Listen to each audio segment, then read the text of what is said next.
welcome to the San Angelo Live Studios. I'm Manny Diaz, and guess what? It is election night tonight, Super Tuesday, the primaries for the Republican Party here in Tom Green County, as it is across the great state of Texas and the United States.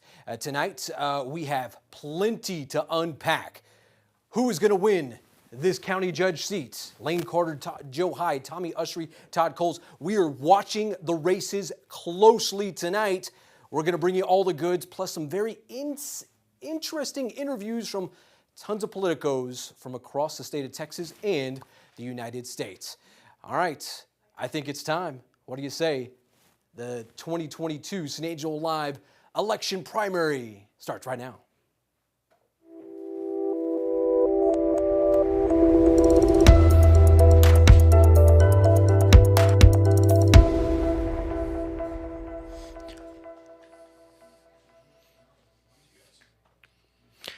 Well, hello and welcome to the San Angelo Live Studios. Once again, I'm Manny Diaz, alongside the partner in crime, the editor-in-chief of SanAngeloLive.com, Mr. Yanis Green. Manny, it's good to be here. It's been a long road, a long season, I guess you might say. It has been. You know, we've been covering all of these forums all season long, it feels like, since January, and now we're up to this point where it's time to name a few winners. That's true. It's if there was an analogy to football, these aren't the playoffs. This is the championship game tonight.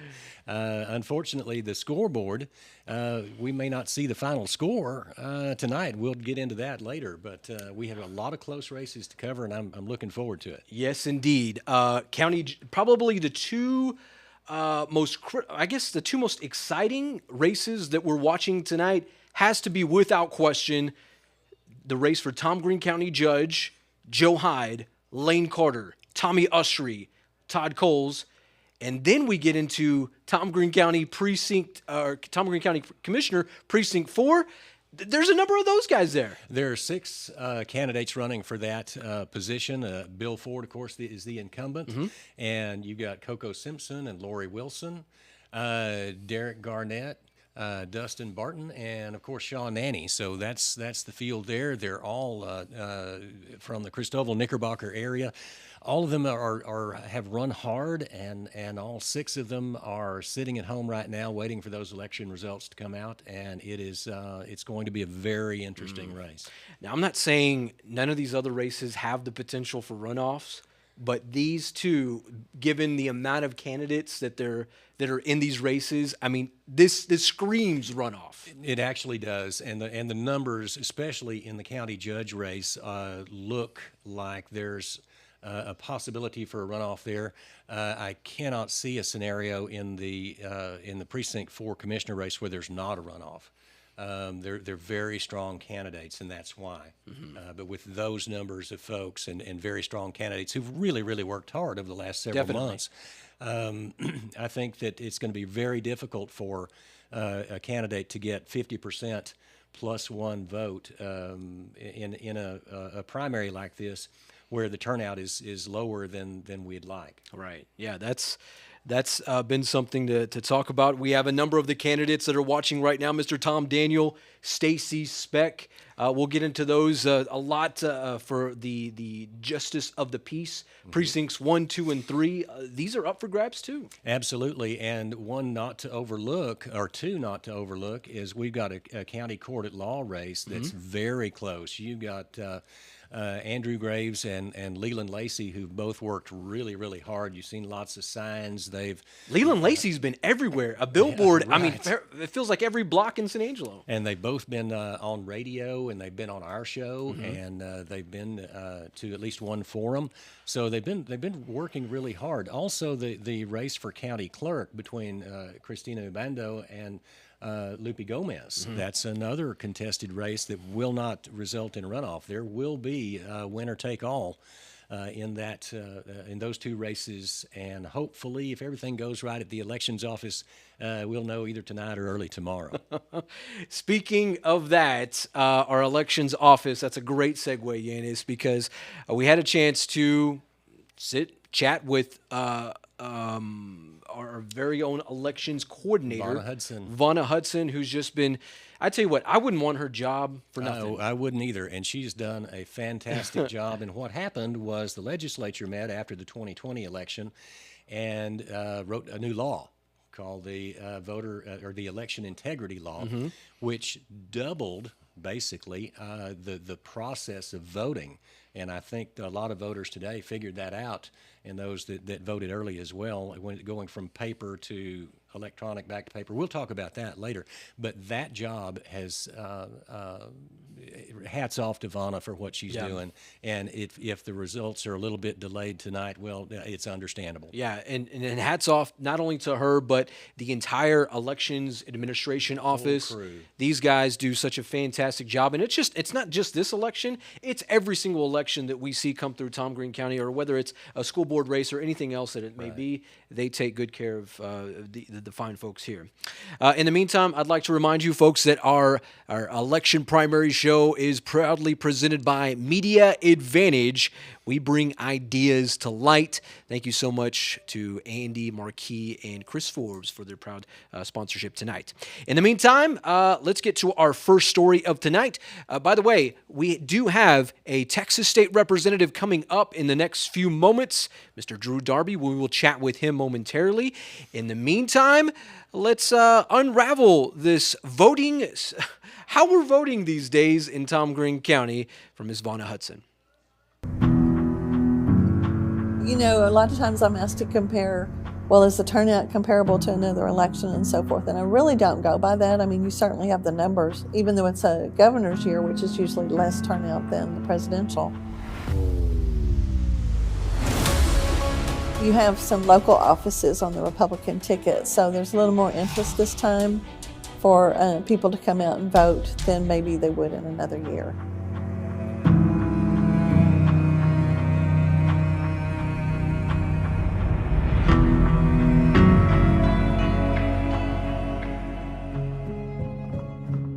I'm Vanna Hudson, the Tom Green County Election Administrator.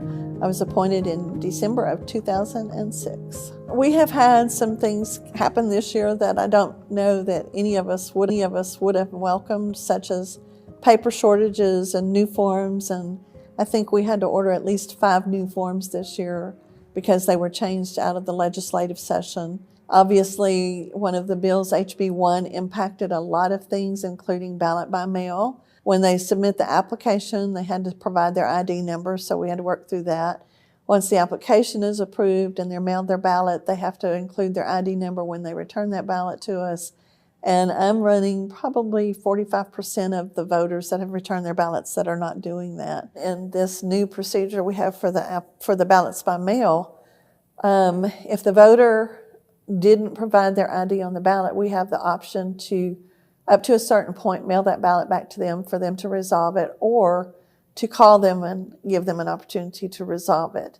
And if they don't resolve that by Election Day, then the ballot board can actually call them when they're convening, and they get 6 more days to come in and resolve it. So we're going to see a little more of an unknown, if you will, between Election Day and that 6th day here going forward. So. Additionally, HB 1 also implemented a chance for, or requires that you convert to a paper audit trail, and that had to be implemented by November of 2026. But because there were some funds available to help the county maybe recoup some of the cost, if you did that by November 2023, then you could get those funds. And so the commissioners went ahead and bought actually we just converted ours. You could either buy a new equipment or convert what you had to do the paper trail. So we just converted and upgraded our equipment. So voters are coming in now, and they're kind of doing a duo thing. That's why it's called a duo, where they're actually voting electronically, but it's printing out on a piece of paper, and it shows the races and the person that they chose, so they can actually review that before the ballot's cast. You know, there was an issue that came up a few years ago where we started having one of the poll workers bringing the equipment that has the votes in it so we could go ahead and process that. Due to the security now, I am not going to do that. We're going to have 2 of our poll workers delivering that piece of equipment together. And so that will slow down, you know, being able to process those results as well. So I understand everybody wants to know Remind them that there's some results that will be coming out after the election, due to the provisionals and the ballot by mail cures and the FPCAs and all that. Generally, it's not enough to impact an outcome. But I recall the school board election where the end of election day it was leading by 2 votes, and after we processed those late votes, it lost by 2 votes. So if there's anything close, certainly those will come into play. But we're going to do our best to do it accurately and do it securely and be able to get the results out as fast as we can.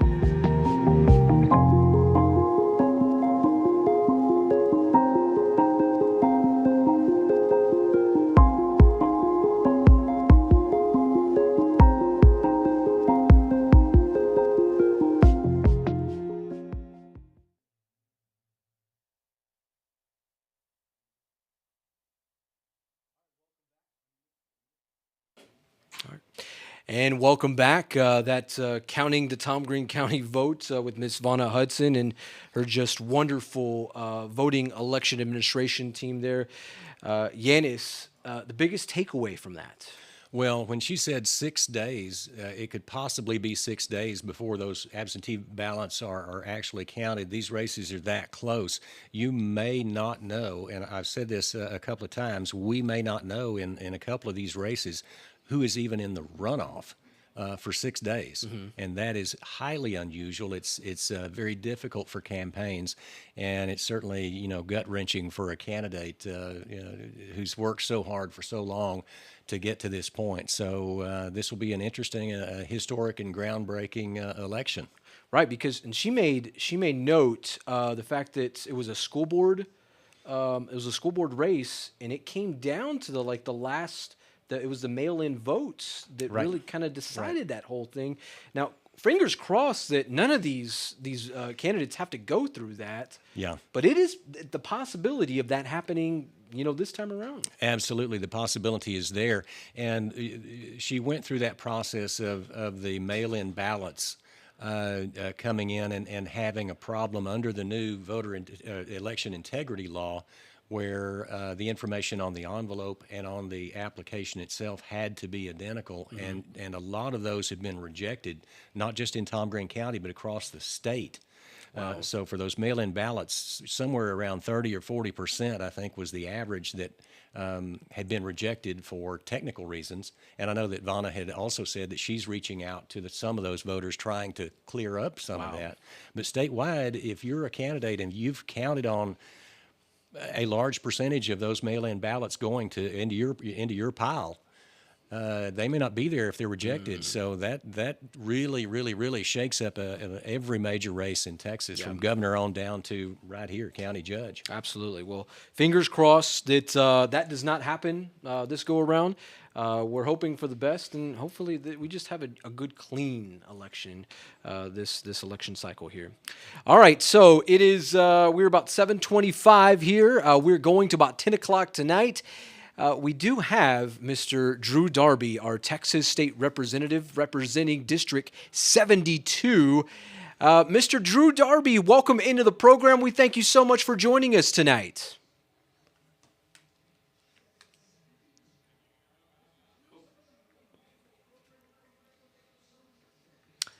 Well, can you hear us?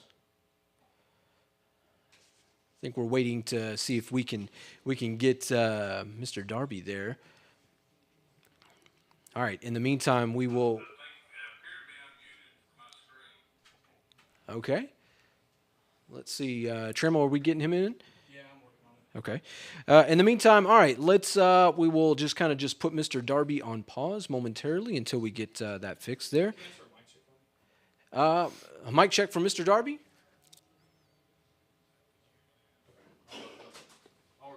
Okay.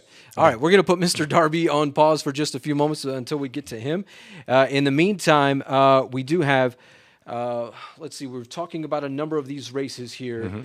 County judge, because, well, Mr. Steve Floyd, he is retiring at the end of this term. He's worn a lot of different hats over the years. Right. Steve has been, and I call him Steve because I served with him on the court, but Steve was a justice of the peace first for Precinct 3. as an elected official and did a fantastic job there. And then he was elected county commissioner, and I had the honor of serving with him at that point. And then he went on to become, he was appointed county judge, and then was elected county judge. And that is a big, tough job. Yeah. But Steve has worked his way into that and made it his own and done a fantastic job for the people of Tom Green County in going through things like building a brand new jail and then going through the pandemic and the unknowns there and you know, that emergency situation.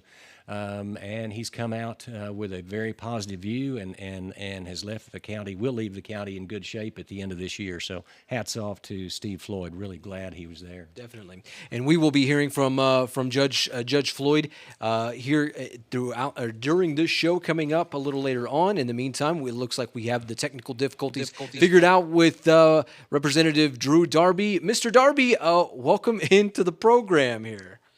Well, it's good to be with you this evening. It's a big evening, with the election results coming in and the State of the Union and all the concerned with Ukraine. It's a big evening. I'm proud to share with you. Yes, sir. Speaking of the State of the Union address, it's coming up at we're about 30 minutes away from that. Is there anything that you're looking forward to hearing from our president coming up in the State of the Union? Well, I think I myself and a lot of the American public just want stability. We want a strong president. We want him to show leadership and restore the dominance of the United States into the world as a world player. We certainly support the Ukrainian people and the Ukrainian government.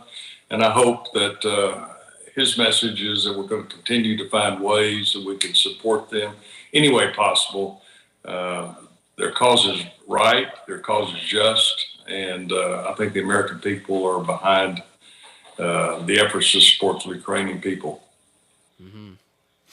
Drew, it's good to talk to you. I haven't seen you since Friday. How we're going to fix inflation and all the other,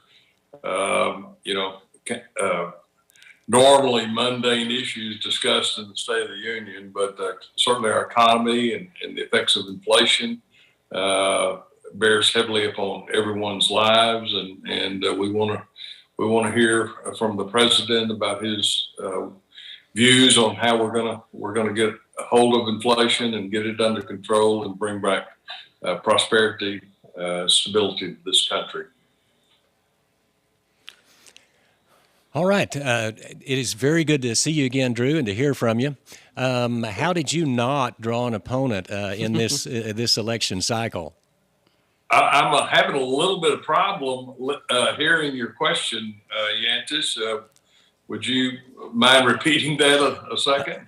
I was just saying you're very fortunate that you are not in an elected in a race right now. You're running unopposed. Well, you're right. And over my tenure as a legislator, I've had races, certainly. And I view this cycle as one coming out of redistricting. And there's going to be a lot of changes in state government, a lot of changes in the House districts. I added another county. We all grew. We changed our boundaries. And I think people recognize and look for stability. They look for leadership. They look for someone who can have a steady hand at the wheel. And there are a lot of important issues that are going to be faced in the legislature in the weeks and months to come, certainly in the beginning of the next legislative session in January of 2023.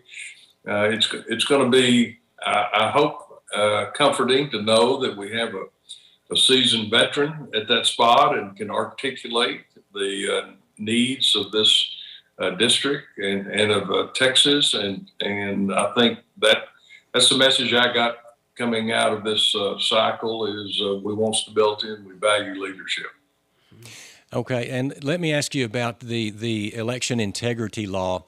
There's been some hiccups implementing that thing, and knowing the legislature, there could be some tweaks the next time that y'all meet.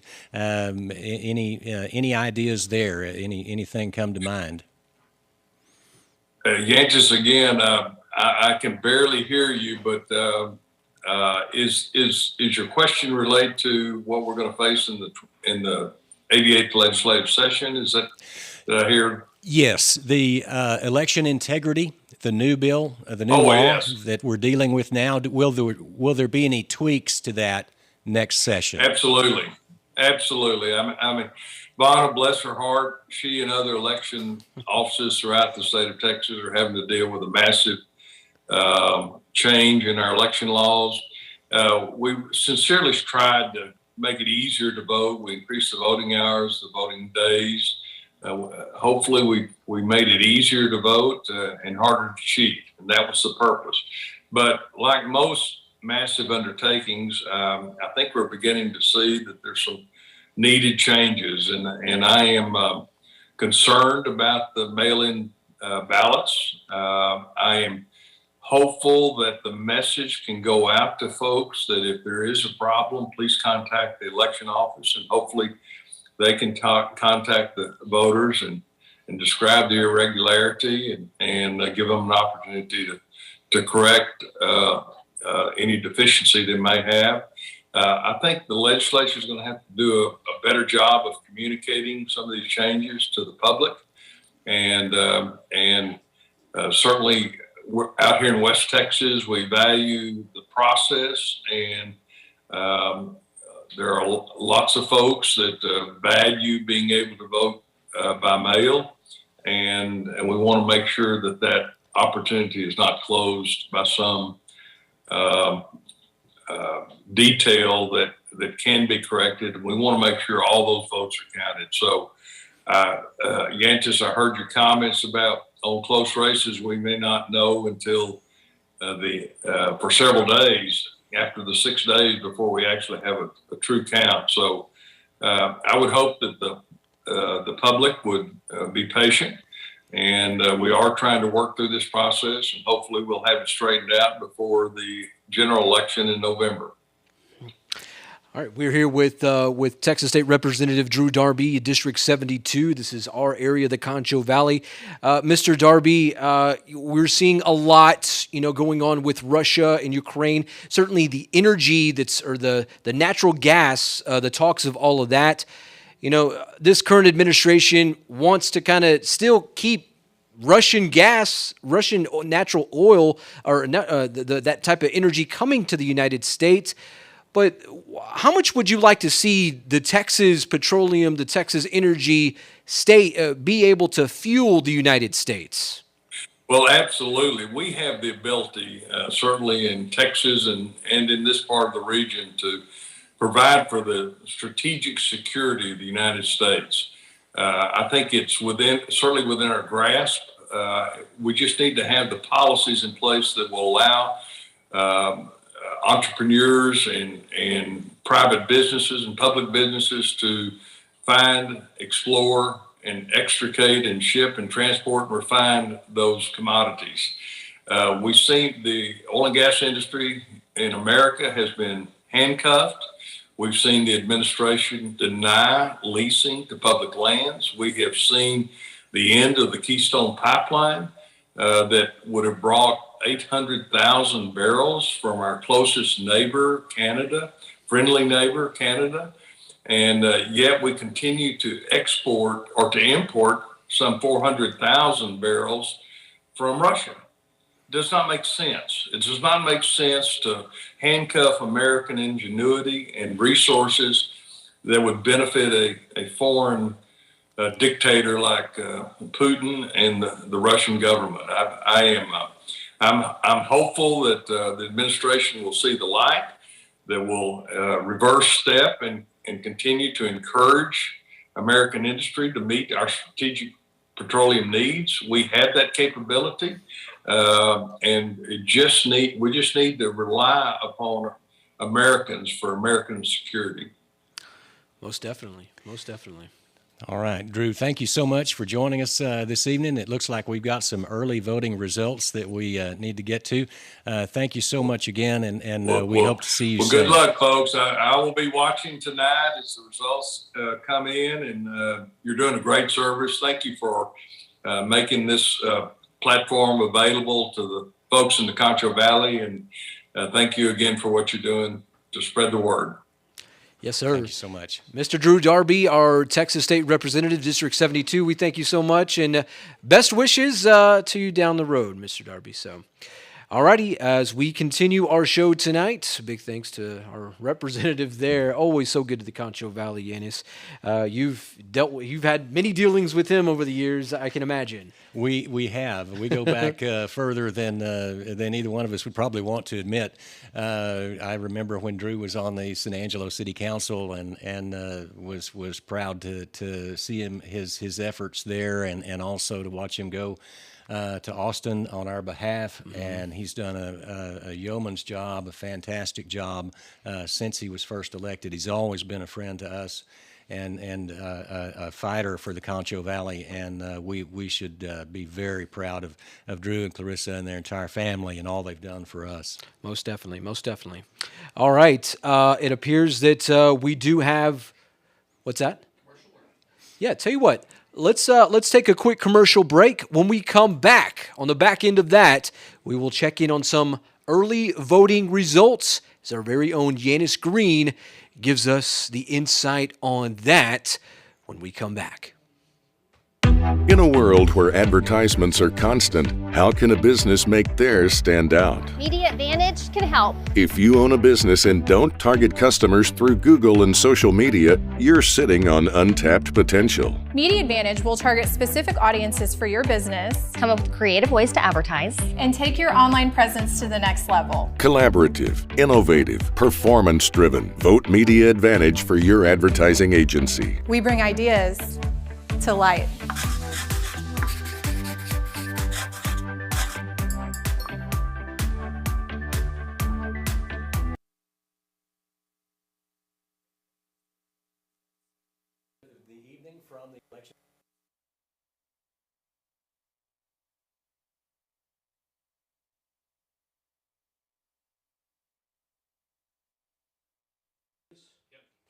All right.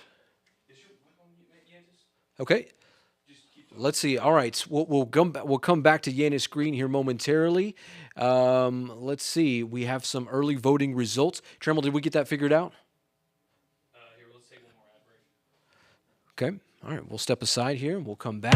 In a world where advertisements are constant, how can a business make theirs stand out? Media Advantage can help. If you own a business and don't target customers through Google and social media, you're sitting on untapped potential. Media Advantage will target specific audiences for your business, Come up with creative ways to advertise, and take your online presence to the next level. Collaborative, innovative, performance-driven. Vote Media Advantage for your advertising agency. We bring ideas Maybe we'll just do it from the desk. to light.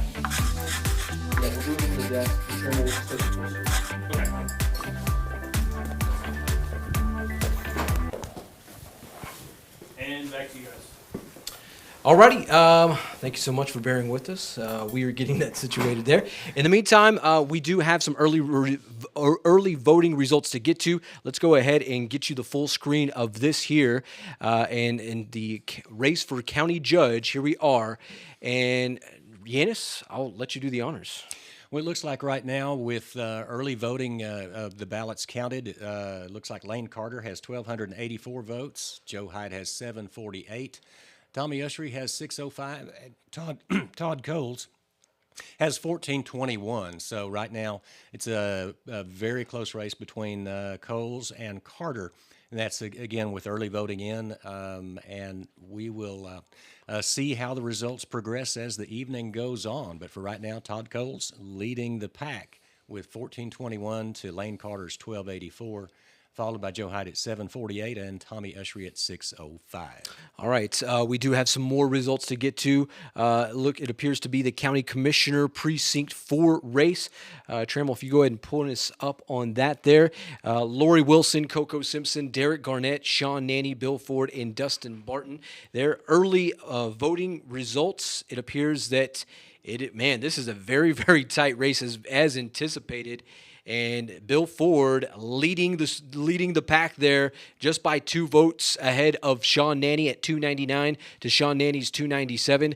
Lori Wilson coming down the stretch there at 222. Coco Simpson at 131. Derek Garnett at 44. And then Dustin Barton at 120 votes in the early voting of the County Commissioner Precinct 4 race there. All right, moving along here, Trammell, we'll just go ahead and just keep going. We'll just keep going with this. Yanis. Well, the County Court at Law, Judge number 2, that would be Leland Lacey with 1,858 votes to Andrew Graves' 2,064. That's a very close race as well. We expected that. They both put in a lot of work. The county clerk for Tom Green County, Christina Ubando, the incumbent, 2,256 votes to Lippy Gomez's 1,324 early voting results. Governor, the Democratic primary. This is the Democrats here, early voting, and this is where we're just kind of bear with us on some of these. We're waiting for these to come in. Rich Wakeland, Inocencio Varientes, Joey Diaz, Robert Francis O'Rourke, and Michael Cooper. It appears that Mr. Robert Francis O'Rourke is leading the pack at 427 votes there. The governor in the Democratic race there. The lieutenant governor, the Democratic primary, Mike Collier, Michelle Beckley, and Carla Braley. Remember, we've had Mike Collier on this program before. That's our very own Joe Hyde has had many a discussion with him. He is currently leading the pack there, 180 early votes over Michelle Beckley and Carla Braley. And moving along here, Attorney General, the Democratic primary, S. T-Bone Rayner, Mike Fields, Joey Jaworski, Lee Merritt, Rochelle Mercedes Garza. It appears that Garza leading that pack there. It might be worth mentioning that this primary is where where political parties select their nominee to be on the ballot in November. So this is sort of a preliminary race for the November general election. That's why it's primary. So you're going to have the nominees for the Democrat Party who win tonight or win in this primary against the Republican winners in the November general election. So what happens tonight is you actually make the ballot for November. That's a good point there. All right, let's continue the good times here. Justice of the Peace, Precinct 3. And this one, wow. Martha Miro, Ron Perry, Stacy Speck. Right now, Stacy Speck just barely leading Mr. Ron Perry, 332 to 330. I can tell you this, Ron Perry has knocked on a lot of doors. He has. That's what he's held his hat on. Not to say that Stacy Speck and Martha Miro have not had their share of door knocking, but I can tell you that much, Mr. Perry has. This is a tremendously close race, and again, I can't help but think, are those early voting ballots, those ballots by mail, going to have an impact on a race that's this close? I really think that's something to watch as the night goes on and as the days continue. If these races are this close, there's no way tonight to call a winner. Right, exactly. All right, let's continue with the local results here. Chris Durstein, Tom Daniel, Justice of the Peace, Precinct 2. Yanis, that says Tom Daniel 810 to Chris Durstein 717 in the early goings there. Another very close race. It is a very close race. With only two candidates, though, it's winner take all. If you win by one in the primary, with two people in it, then whoever gets the most votes wins. Now there's also quirks in the rules. So if it's within either 2 or 3%, either candidate could request a recall, and then that would extend the process of a final answer to who wins even further. Definitely. All right, Trammell, let's keep it going here. Justice of the Peace, Precinct 1, Susan Werner v. Levi Vance. And, the incumbent, Susan Warner, kind of just, it seems like she's beginning to pull away in the early voting here, 296 to 120 in this race there. Let's keep it going, Tremmel, with the next race there. And that's with that's all we got for right now. So, Tremmel, let's go back to if you can, pull up the race between the county judge race, and let's take an in-depth look at that there.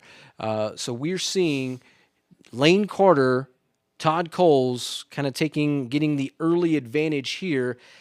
Now, Yanis, we've spoke, prior to the show here. You said early voting, what usually kind of turns out with early voting, you may not see a whole lot of change coming. That's correct. Historically, if all things being equal, and all things are not equal in this election cycle, but all things being equal, the results from early voting tend to stay true throughout the rest of the voting, because early voting is a pretty good bellwether for how the entire vote will go. Not always the case, and especially you've got the absentee mail-in ballot issue to deal with. So there are a lot of things that could happen here. But right now, if that follows that traditional pattern, it looks like there could be, and this is ballparking it, there could be a runoff between Todd Coles and Lane Carter. Because in a race with this many candidates, 3 or more, the top 2 vote getters would go to a runoff, barring either the top one not getting 50% of the vote plus one once they're all counted in the next 6 days. Yes, indeed. All right, so those are some of the early voting results there. You can follow those on SanAngeloLive.com. We have the updated results. Our board, our full screen boards are powered by San Angelo Live, so anything that we're getting early on, you can find it on the website there. So I can see Christina Obando, she's tuning in right now. She's got an early lead on Miss Lupe Gomez in the county clerk race there. So best of luck to both of them as the night progresses. All right. In the meantime, we do have a few other things to tend to. We're at about 7:49, about 11 or so minutes away from the State of the Union address from Mr. 46, Joe Biden from Washington D.C. We will get to a little bit of that coming up tonight. In the meantime, we had a chance to speak with a congressman from District 23, a U.S. congressman from that area. It stretches from San Antonio to El Paso. A good portion of West Texas. In that point, Mr. Tony Gonzales, he's been just a treat to chat with over the last few years. And he represents that border district, probably the largest stretch of border in the United States, the southern border. Tony Gonzales, District 23, represented by the Republican, and He did visit with us. He is right in ground zero for the immigration and the crisis, the border crisis, and of course this administration has its hands full. We saw the Haitian crisis in Del Rio. That is part of his border issue, so I'm interested to see what Congressman Gonzales has to say. Mind you, this was a taped interview. We ran this interview on Monday night, and this is very interesting, and I'm going to make sure that you take a listen to this. You listen for this, is how long it's been since Kamala Harris has visited, our very own Vice President Kamala Harris has visited with the President of Guatemala. Just listen for that. In the meantime, let's get to this interview with Mr. Tony Gonzales. Well, right now is the one and only Congressman from District 23, U.S. Congressman Tony Gonzales. And, he's up for re-election and certainly trying to outlast a field as he did in the last election cycle. Representative Tony Gonzales, we welcome you into the program. Thank you so much for joining us. Hey, Manny. Thanks for having me on. Look forward to our chat today. Absolutely. Well, before we kind of get into the nuts and bolts of, what's going on in our country, what's going on in District 23, and what's going on around the world, Heck, you are up for re-election, and you were trying to outlast two other candidates in the Republican primary. Kind of give me the nuts and bolts of that, and how things are going for you these days. Yeah, election time is always fun because there's a lot of energy. You've been working hard. You've been pushing to get people to vote for you again, which is never an easy thing. And it's an exciting time. It's kind of like taking a test, and you're eager to get the grade back. Am I going to pass or not? So it's an exciting time. Look forward to election night tomorrow. At the same time, too, there's a lot going on in the world, and campaigning and governing are two separate things. You have to do both kind of at the same time. But I look forward to getting the primaries behind me and kind of pushing forward. We got a lot of things to accomplish here up in Washington. Now, in 2020, you managed to outlast Raul Reyes by just 46 votes in the Republican primary there. Yeah, I beat him like a drum, man. Yeah, it was an interesting race down the stretch. But now you've managed to raise, between October and December of 2021, more than $2.2 million against these two candidates. What's this election process been like for you now, here in the now versus what you were like up against in 2020?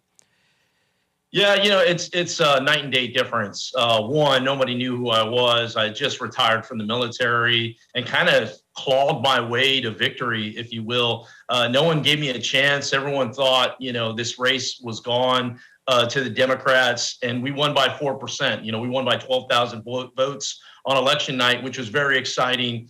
But we did that by just putting 70,000 miles on my pickup truck, going everywhere, every little town in West Texas. This district's massive. It's larger than 30 states. So we were on the road quite a bit. And then now being a member, now being an elected official, it doesn't stop. A big part of that is raising resources. You mentioned that. The part that doesn't make it out is, yes, I've raised over $2 million for my campaign, but I've also raised over $1 million for the national Republicans as well. So this has never been just about me. It's always been about the Republican Party going forward and making sure not only do we take back the House, but when we do, we're ready to roll on day one. Now, Tony, you've been a big advocate, a big delegate of leading your peers to the border, down the southern border here. When you and this year, and this, certainly since the Biden administration has taken over, we've seen record after record just being slashed of illegal immigration there. How much of a fight is that for you, and certainly for the GOP? Yeah, my expertise is national security, cyber in particular. I'm a former retired Navy cryptologist, and I really thought I was going to come up to Washington and be able to focus a lot on cyber, and we've done some of that. But I'll tell you, man, Manny, a bulk of my time, 90% of what I do is focused on the border because it impacts everybody, and the border has only gotten worse. It's as bad as it's ever been. I've hosted 41 members of Congress. Actually, this Friday, I will host another dozen members in Del Rio, and I bring them out. They're coming from all over the country, from New York, California, Florida, Iowa. I mean, you name it, man. We're bringing them out and showing it to them firsthand. The other thing, too, is it's one thing to see it and to talk about it, but it's another thing to actually get some things done. I'm really proud. We got $5 million from USDA to reimburse farmers and ranchers that have had damage to their property due to this Biden crisis. So if you're a farmer and rancher, reach out to our office. You might qualify for some of these resources. Wow. So Vice President Kamala Harris has been dubbed the border czar, if you will. When you kind of see her in the news and making all and trying to attempt to do these things, what's going through your mind as you see this administration, certainly Ms. Kamala Harris, try to tackle this very difficult issue here? At the beginning, I was a little frustrated that the administration wasn't engaged more. I was almost kind of surprised because they're getting their butts kicked in the polls, and you're going to see them lose big time come November. Just the energy is there. A lot of people are upset for valid reasons, and I was frustrated. And then I quickly changed that motto and go, you know what? I will go over you. I will go through you. I will go under you. You can either be a partner or not. We're going to find ways to help people. And it's not just going to be get on TV and spew rhetoric. I mentioned the $5 million for the USDA, like find ways to help the people on the ground. And the administration, they've checked out, man. From day one, they've really checked out. I had dinner, a couple months ago with the president of Guatemala. If you recall, I think back in July, she visited Guatemala and kind of made this big deal. One of the things that he told me was he hasn't seen or heard from her since. What does that mean? That means they don't care. Another thing that I kind of want to highlight is right now, we're seeing these record number of fentanyl that's coming over. Fentanyl's coming over. Over 100,000 people have been killed this year or the past year for fentanyl overdoses. So they're killing people all over the country. What is happening is these cartels are using small little drones from the Mexican side, and they're just flying them back and forth to the American side. Remember, fentanyl is the little pills. So it's not as if you need a lot of material, and they're dropping them. Border Patrol agents are seeing this. There's nothing they can do about it. It's why they're so frustrated on it. So we have some solutions. Republicans win back the House. We have some solutions. Part of that is shooting these drones out of the air. Wow, that's amazing about the Guatemalan president that he has not seen Kamala Harris. That's crazy. In world news, we're seeing so much going on, in Eastern Europe between Ukraine and Russia.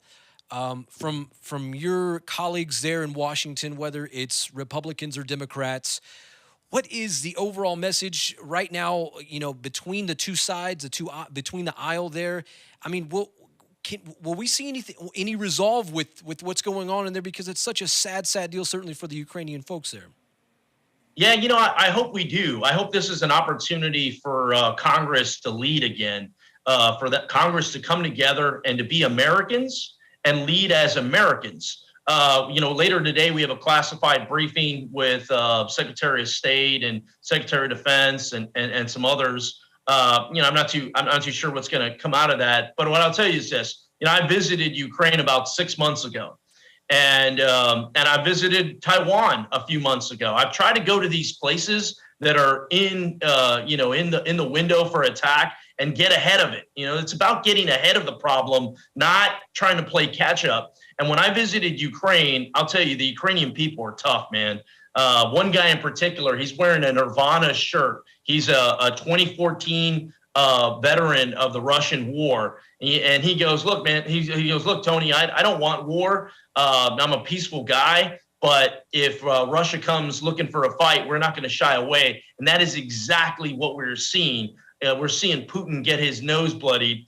One of the things that I've been pushing for, two things in particular. One, we need to turn the pumps on here in Texas. We need to open up, our natural gas and our oil production sites and help our allies. I recently have a bill with Senator Rubio and Senator Rounds and others that help export oil and natural gas to other allies like Taiwan, like Ukraine. I think we should absolutely be doing that now. And two, you hear all these cyber attacks from Russia, and we've seen it with the Colonial Pipeline, we've seen it with the meat production facilities, water plants in the United States. We got to stop being on the defensive. To me, my mindset, and I think it's the right mindset, is the best defense is a strong offense. And Putin only knows one thing: that's getting punched in the mouth. And that's exactly what we do. What would Russia do if all of a sudden we turned off his oil pumps? That's a very, very good point. Now, kind of in segue, continuing the energy talks there. It seems like a lot of Europe. I think I saw this or read this the other day. It was like 40% of Europe is reliant on Russian oil or Russian energy there, while Germany is about 60% or 50 to 60% in that case there. Our administration is moving so green, that things are that can happen to us in 20, 30, 40 years or whatever that may be. And that seems the way that Europe is wanting to go. But right now, in effort to kind of keep things going, to keep the market from falling out with natural gas, I mean, America really needs to step up. In that case, I mean, are sanctions enough? And do you see any of your Democratic colleagues, willing to say, hey, we need to get things going back here in the States? Yeah, they've really have bought into this Green New Deal approach, and they want everything to be alternative fuel. And what it boils down to this: it's all about political power, and it's all about killing the oil and gas industry, which is the wrong approach, right? At all. So my thought is this: if you truly believe in making the environment safer and cleaner, and we all want that, man. We all want our kids to grow up in an environment that is clean and safe for decades to come, centuries to come. If you really want to do that, instead of these European countries getting oil from Russia, which is very dirty. I mean, this nasty, dirty oil. Get natural gas from the United States. We have much different standards. And it would immediately, clean things up, if you will. I recently traveled to India. I mean, India is a large country that deals with pollution, very, very real. Matter of fact, when I was in Delhi, the pollution that day was off the charts. It was at 500. And I didn't know what that meant till I looked back and I go, oh, back home in San Antonio, a bad day is 30 and it's at 500. So one of the things I think we can help the environment is we can export natural gas to places like India. So I think this administration is doing it all wrong. We should turn the pumps full blast and be exporting our natural gas and oil reserves instead of trying to kill the industry. Yeah, very much so. All right, so you're up for re-election. I know you've done a lot of good things and to shine a bright light on the border and what's going on down there. You're a huge advocate of that. This is, I guess, as Yanis Green, our editor-in-chief of San Angelo Live, always gives an opportunity to candidates to kind of talk with their constituents. If there's a message that you had for the folks, South Texas, West Texas, what would you say to them? This is kind of your platform here. Yeah, my message to folks out in West Texas in particular is please continue to stay engaged. I know it's been a very frustrating year with this administration, and I know a lot of times we feel powerless, but we are not powerless. Don't for a second think that we're not powerless. I'd say continue to reach out to our office, continue to fight. I fight every day. I'm a fighter. I've spent 20 years in the military. One thing in particular that gets me excited and gets me that is a reminder to me that this is all about service and serving our district is this right here, man. This is my voting card, and it's one of the things. It's what I have, man. I have a vote. I have a seat at the table, and you have a seat at the table. So, let us know what your issues are. Let us know what's important to you. Know that I'm pushing every single day on securing this border, right? From plussing up accounts to helping the sheriffs that are doing the work, helping Border Patrol agents, trying to find them more pay,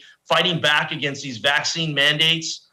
We dropped a piece of legislation. They got a lot of support that prevents Border Patrol from firing agents due to these vaccine mandates. And what's kind of funny is, here we're going to have this State of the Union address tomorrow, and all of a sudden, mask mandates are lifted. We're all healed. Everything's good. So my message to people out in West Texas, keep fighting, keep being vocal. We're not going to lay down. And when we win back the majority in the House, will be the time for us to really start pushing forward. Very much so. Well, Tony, welcome back.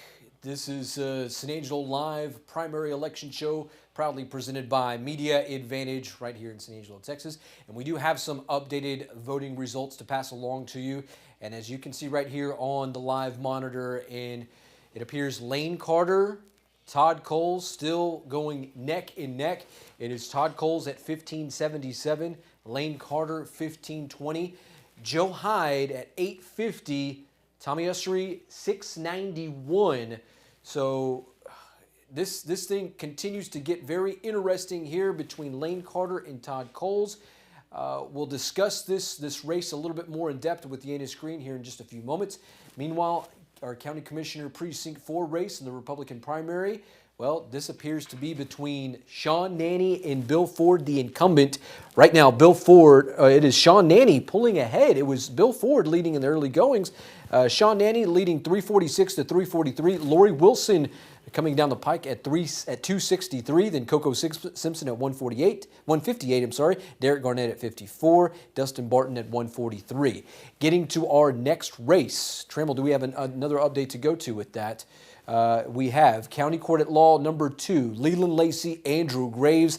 This race very, very close. Graves leading Lacey 2356 to 2120. I tell you what, Leland Lacey, this guy has had billboard after billboard all over San Angelo, Texas. One guy that you cannot forget. Of course, Andrew Graves also chiming in as well, and of course Graves leading the way at 23:56. On to our next race, we have County Clerk, and this is Miss Cristina Obando versus the Lupe Gomez. Miss Obando leading 25:77 to Lupe Gomez's 15:23 in the early goings in this one here. This one, it appears that it's still in the early goings right now. But it appears Miss Ubando is starting to pull away, if you will. We'll see how this kind of comes through the rest of the evening. All right, another big race. Now to the Justice of the Peace. Precinct number 3, Ron Perry, Stacy Speck, Martha Muro. Right now, another very close race. Ron Perry, Stacy Speck. Speck leading Mr. Perry by just 5 votes, 471 to 466. Martha Muro coming down the pike at 87. This one, a very, very close race. On to the Justice of the Peace Precinct number 2 race. Chris Durstein v. Tom Daniel. And it is Mr. Daniel, the retired San Angelo Police Department detective here, leading the way, 828 to Chris Durstein, 742 here in the early voting. Moving along. Justice of the Peace, Precinct number 1. And this is Susan Werner v. Levi Vance. And Miss Werner, the incumbent, leading 312 to 124 over Levi Vance in that particular race there. Justice of the Peace, Precinct number 1. A number of other races to get to. And now, mind you, when we talk about some of these statewide races, these are Tom Green County votes. One race that we've kind of been looking at, certainly I've had my eye on, is the Attorney General of Texas race. And we will hear from Mr. George P. Bush coming up later in the program. Mr. Yanis Green, our very own editor-in-chief, had a chance to chat with him. Right now, it is a race between he and Ken Paxton. We will get you some of those statewide results, how that impacts this race collectively. But it appears Ken Paxton, people in Tom Green County, where he is the incumbent, felt like he is the guy to continue on. 1455 to 1315 to George P. Bush. Eva Guzman at 654 and Louis Gohmert at 641. Eva Guzman, she was a former Supreme Court Justice of Texas. All right, so let's, without further ado, got to get Yanis's take.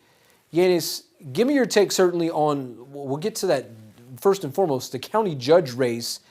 Thoughts on this, Todd Coles v. Lane Carter right now? Well, the interesting thing that we were seeing going through all of the contested races is I was trying to do the math in my head, and there are none of these races, not a single candidate in any of the contested races has over 50% of the vote, which means that we are looking at runoffs at this point in several of the contested races, including county judge. Todd Coles is leading Lane Carter by about 57 votes. So 1520 to 1577 early voting. Joe Hyde's got 850, and Tommy Ushery has 691. This has runoff written all over it. They're very strong candidates, and we still have a lot of votes to count. Definitely. And that may take several days to get to dial this in to see that. But at this point, I would say that we're probably looking at a runoff between Lane Carter and Todd Coles. Again, lots of votes out there to count. This is a completely unique election cycle. So if I'm wrong, please give me a little latitude. But right now, I would say this one's headed for a runoff. Yeah, another race that we're looking at, certainly it is the County Commissioner Precinct 4. This one, I'm going to take the words right out of Yanis Green's playbook, right out of his mouth. Runoff has it written all over it. And we're seeing right now, it is Sean Danny, Bill Ford that are going neck and neck Lori Wilson not too far away, but right now, Yanis, you called this early in the election campaign, early in the election season, that we could possibly see Nanny and Ford go head-to-head, certainly in a runoff, or this close. This is exactly what I said at the first forum with these 6 candidates. At the end of that forum, I said that Sean Nanny and Bill Ford are the top, that Lori Wilson might sneak in there, but it was a 2-man race. Some people didn't like the fact that I made that call that early, but here are the results. And of course, there's not neither one of those candidates, Sean Nanny or Bill Ford, are going to get anywhere close to 50% of the vote because there are 6 people in the race. Right. So this, I cannot see a scenario at this point, looking at those numbers, where there won't be a runoff. I just don't see it. Such a close race. Another big one right here, Tramo. If we can go back, it was Precinct. Give me precinct 2 between Tom Daniel and Chris Durstein. That's correct on that one there. Right. That's a very close race there. Again, this one you've got 2 candidates, but that's winner take all. This is the guy. If one candidate gets just one more vote than the other guy, officially, when these are canvassed by the Commissioner's Court on down the road, he will be the winner and will be sworn in as the next Justice of the Peace for Precinct 2 on January 1st. Yeah. Another closely contested race. Also, another JP Justice of the Peace race has to be without question from precinct number 3, and that is the north end of Tom Green County, the north end of the Concho Valley, and that is between Ron Perry, Stacy Speck, Martha Muro. Right now, Stacy Speck leading in this one, 471 to 466 of Ron Perry, Martha Muro at 87. Yanis, does that surprise you at all, what we're seeing between Ron Perry and Stacy Speck? You know, those candidates have worked so hard. They have really worked so hard. It is 1/4 of the voters in the county in Precinct 3. They've knocked on a lot of doors. They've done a lot of advertising. All 3 of those candidates have come on our show, and they're very passionate about what they do. They're very experienced in what they do, and those numbers, they're closer than I thought they would be. Yep. The voters have a tough choice there. Again, 3 people in the race, just adding that up, you don't get 50% at the top. We'll see how that shakes out over the next couple of days, but I'm seeing a runoff there as well. We're talking a runoff frenzy. Right now, we're talking potentially 3 runoffs. This particular race that we see right here, precinct number 3, Justice of the Peace, the County Commissioner Precinct 4, as well as the County Judge race there. So right now, we're tallying up 3. I mean, and we're just getting things started here tonight, Yanis. That's right. 3 runoffs, and the runoff election, we'll go through this again, would be May 24th. Mm-hmm. And it will be the top 2 vote getters if nobody gets 50% plus 1 vote. So this race, as it stands right now with those numbers, would be a runoff between Ron Perry and Stacy Speck on May 24th. And since there's not a Democrat opponent or an independent candidate for the November general election, the winner of that runoff would be sworn in as Justice of the Peace on January 1st.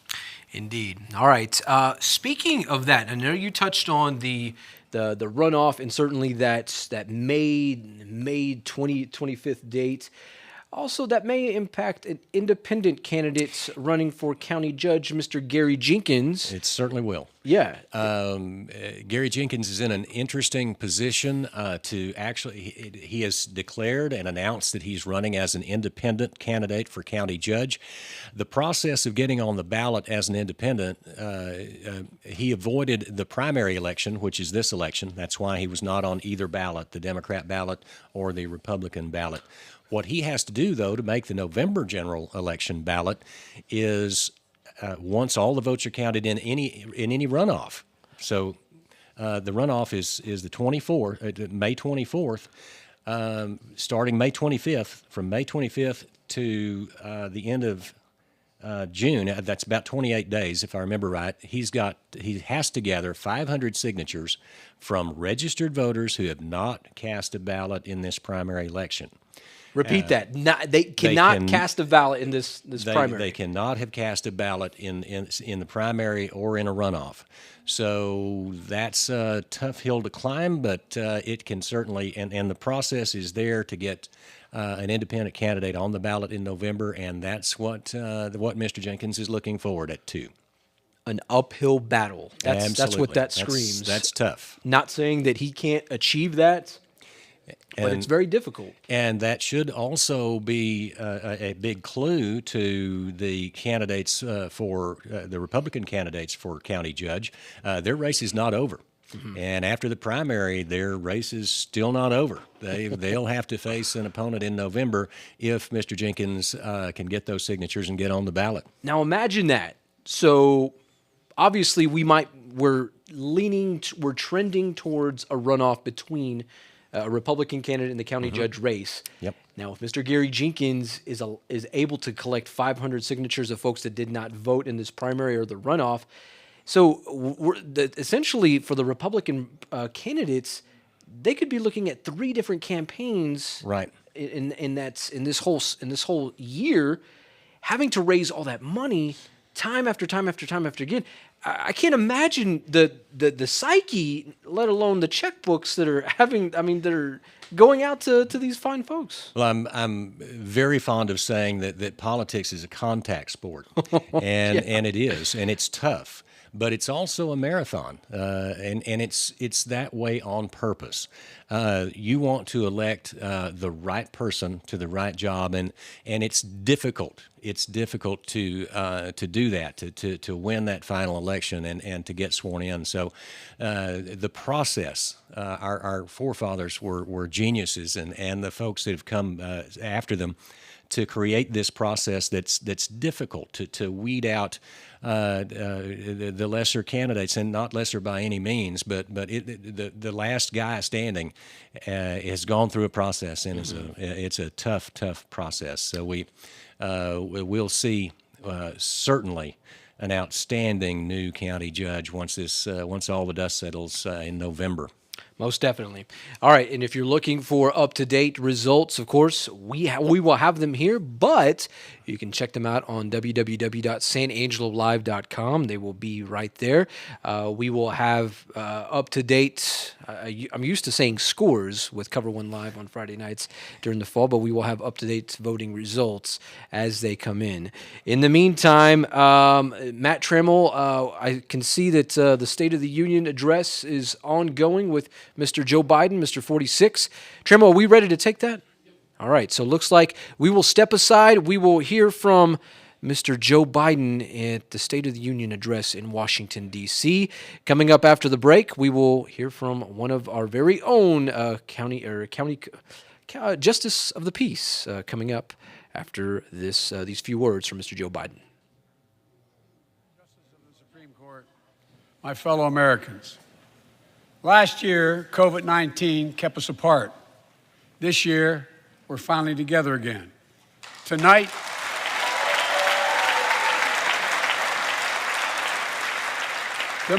we meet as Democrats, Republicans, Independents, but most importantly, as Americans, with the duty to one another, to America, to the American people, to the Constitution, and an unwavering resolve that freedom will always triumph over tyranny.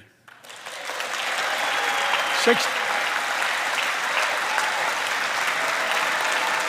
you.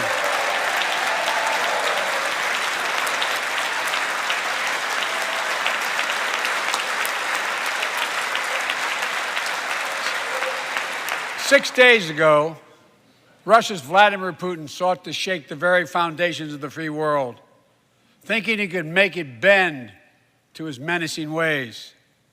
But he badly miscalculated. He thought he could roll into Ukraine and the world would roll over. Instead, he met with a wall of strength he never anticipated or imagined. He met the Ukrainian people.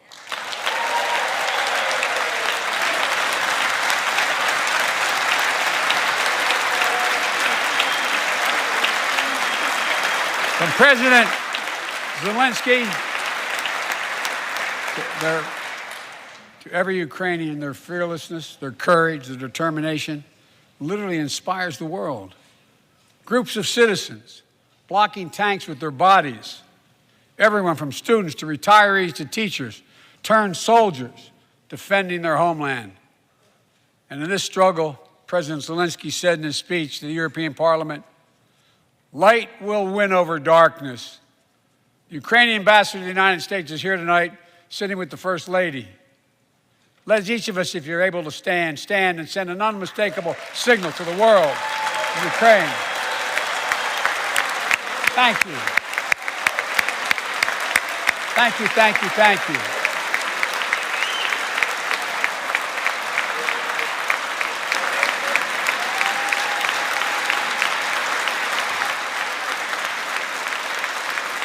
She's bright, she's strong, and she's resolved.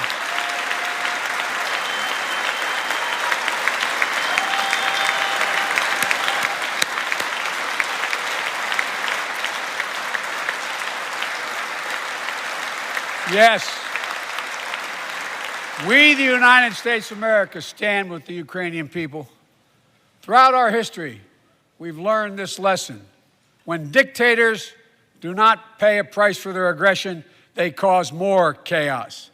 They keep moving, and the cost, the threats to America and America to the world keeps rising.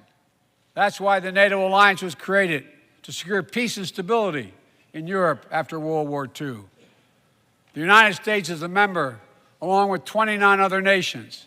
It matters. American diplomacy matters. American resolve matters. Putin's latest attack on Ukraine was premeditated and totally unprovoked. He rejected repeated efforts at diplomacy. He thought the West and NATO wouldn't respond. He thought he could divide us at home, in this chamber, in this nation. He thought he could divide us in Europe as well. But Putin was wrong. We are ready. We are united, and that's what we did. We stayed united. We prepared extensively and carefully. We spent months building coalitions of other freedom-loving nations in Europe and the Americas, from America to the Asian and African continents, to confront Putin. Like many of you, I spent countless hours unifying our European allies. We shared with the world in advance what we knew Putin was planning and precisely how he would try to falsify and justify his aggression. We countered Russia's lies with the truth. And now that he's acted, the free world is holding him accountable, along with 27 members of the European Union, including France, Germany, Italy, as well as countries like the United Kingdom, Canada, Japan, Korea, Australia, New Zealand, and many others, even Switzerland, are inflicting pain on Russia and supporting the people of Ukraine.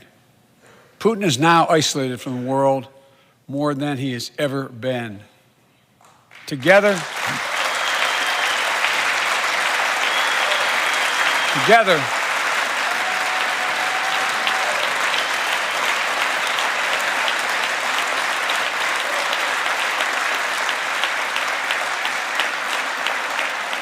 along with our allies, we are right now enforcing powerful economic sanctions. We're cutting off Russia's largest banks from the international financial system, preventing Russia's central bank from defending the Russian ruble, making Putin's $630 billion war fund worthless. We're choking Russia's access to technology that will sap its economic strength and weaken its military for years to come. Tonight, I say to the Russian oligarchs and the corrupt leaders who bilked billions of dollars off this violent regime, no more. The United States, I mean it.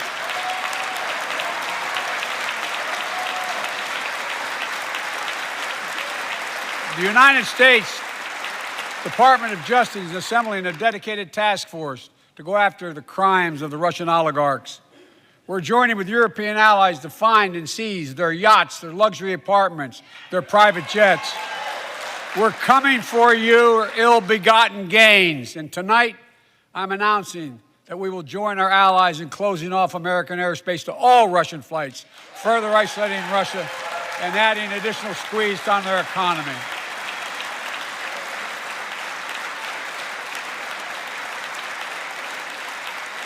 He has no idea what's coming. The ruble has already lost 30% of its value. The Russian stock market has lost 40% of its value, and trading remains suspended. The Russian economy is reeling, and Putin alone is the one to blame.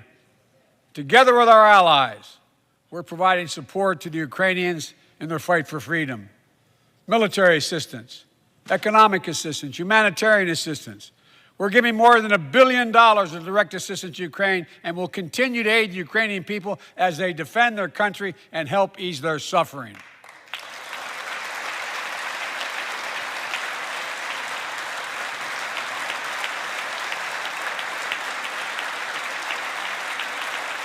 But let me be clear, our forces are not engaged and will not engage in the conflict with Russian forces in Ukraine. Our forces are not going to Europe to fight Ukraine, but to defend our NATO allies in the event that Putin decides to keep moving west. For that purpose, we have mobilized American ground forces, air squadrons, ship deployments to protect NATO countries including Poland, Romania, Latvia, Lithuania, and Estonia. And as I've made crystal clear, the United States and our allies will defend every inch of territory that is NATO territory with the full force of our collective power. Every single inch.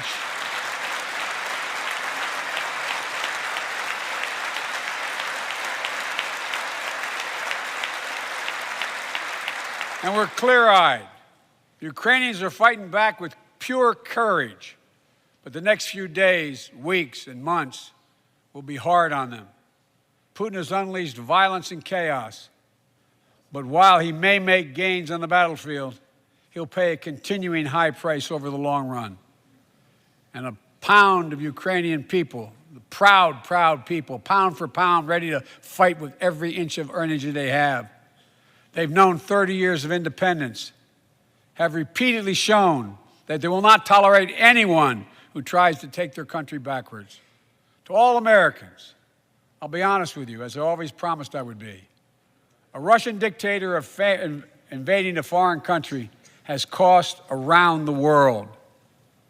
And I'm taking robust action to make sure the pain of our sanctions is targeted at the Russian economy, and that we use every tool at our disposal to protect American businesses and consumers.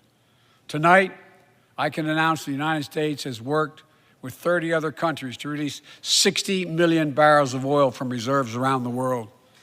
America will lead that effort, releasing 30 million barrels of our own strategic petroleum reserve. And we stand ready to do more if necessary, united with our allies. These steps will help blunt gas prices here at home, but I know news about what's happening can seem alarming to all Americans. But I want you to know we're going to be okay. We're going to be okay.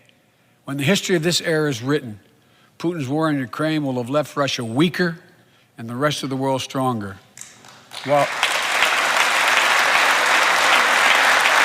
While it shouldn't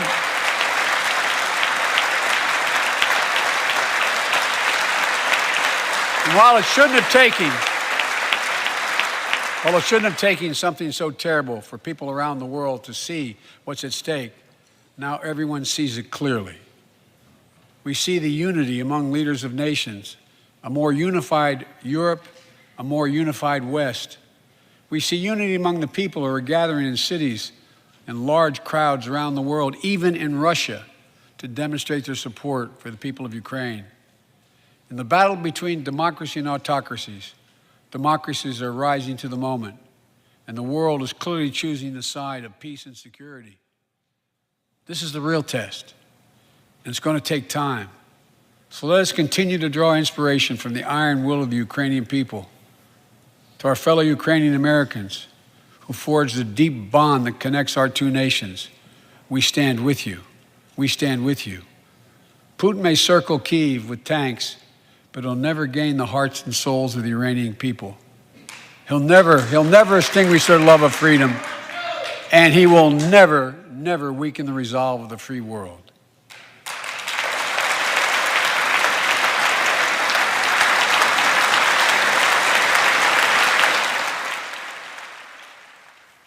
All right, and welcome back to the St. Angelo Live primary election show presented by Media Advantage right here in St. Angelo, Texas. We'll turn down that just a touch. We now have our very own, the undisputed champion of Tom Green County. That's what I like to call him. Bless your heart. Judge Eddie Howard of Precinct 4. Judge Howard, it's always good to just have a chat with you. It's a good visit. Yeah, I enjoyed visiting with you. Well, you're coming tonight here uncontested. Yes. Nobody. In fact, you said you've never really been contested. I haven't had an opponent since the very first time I ran in 94 we ran, and I was elected January 95.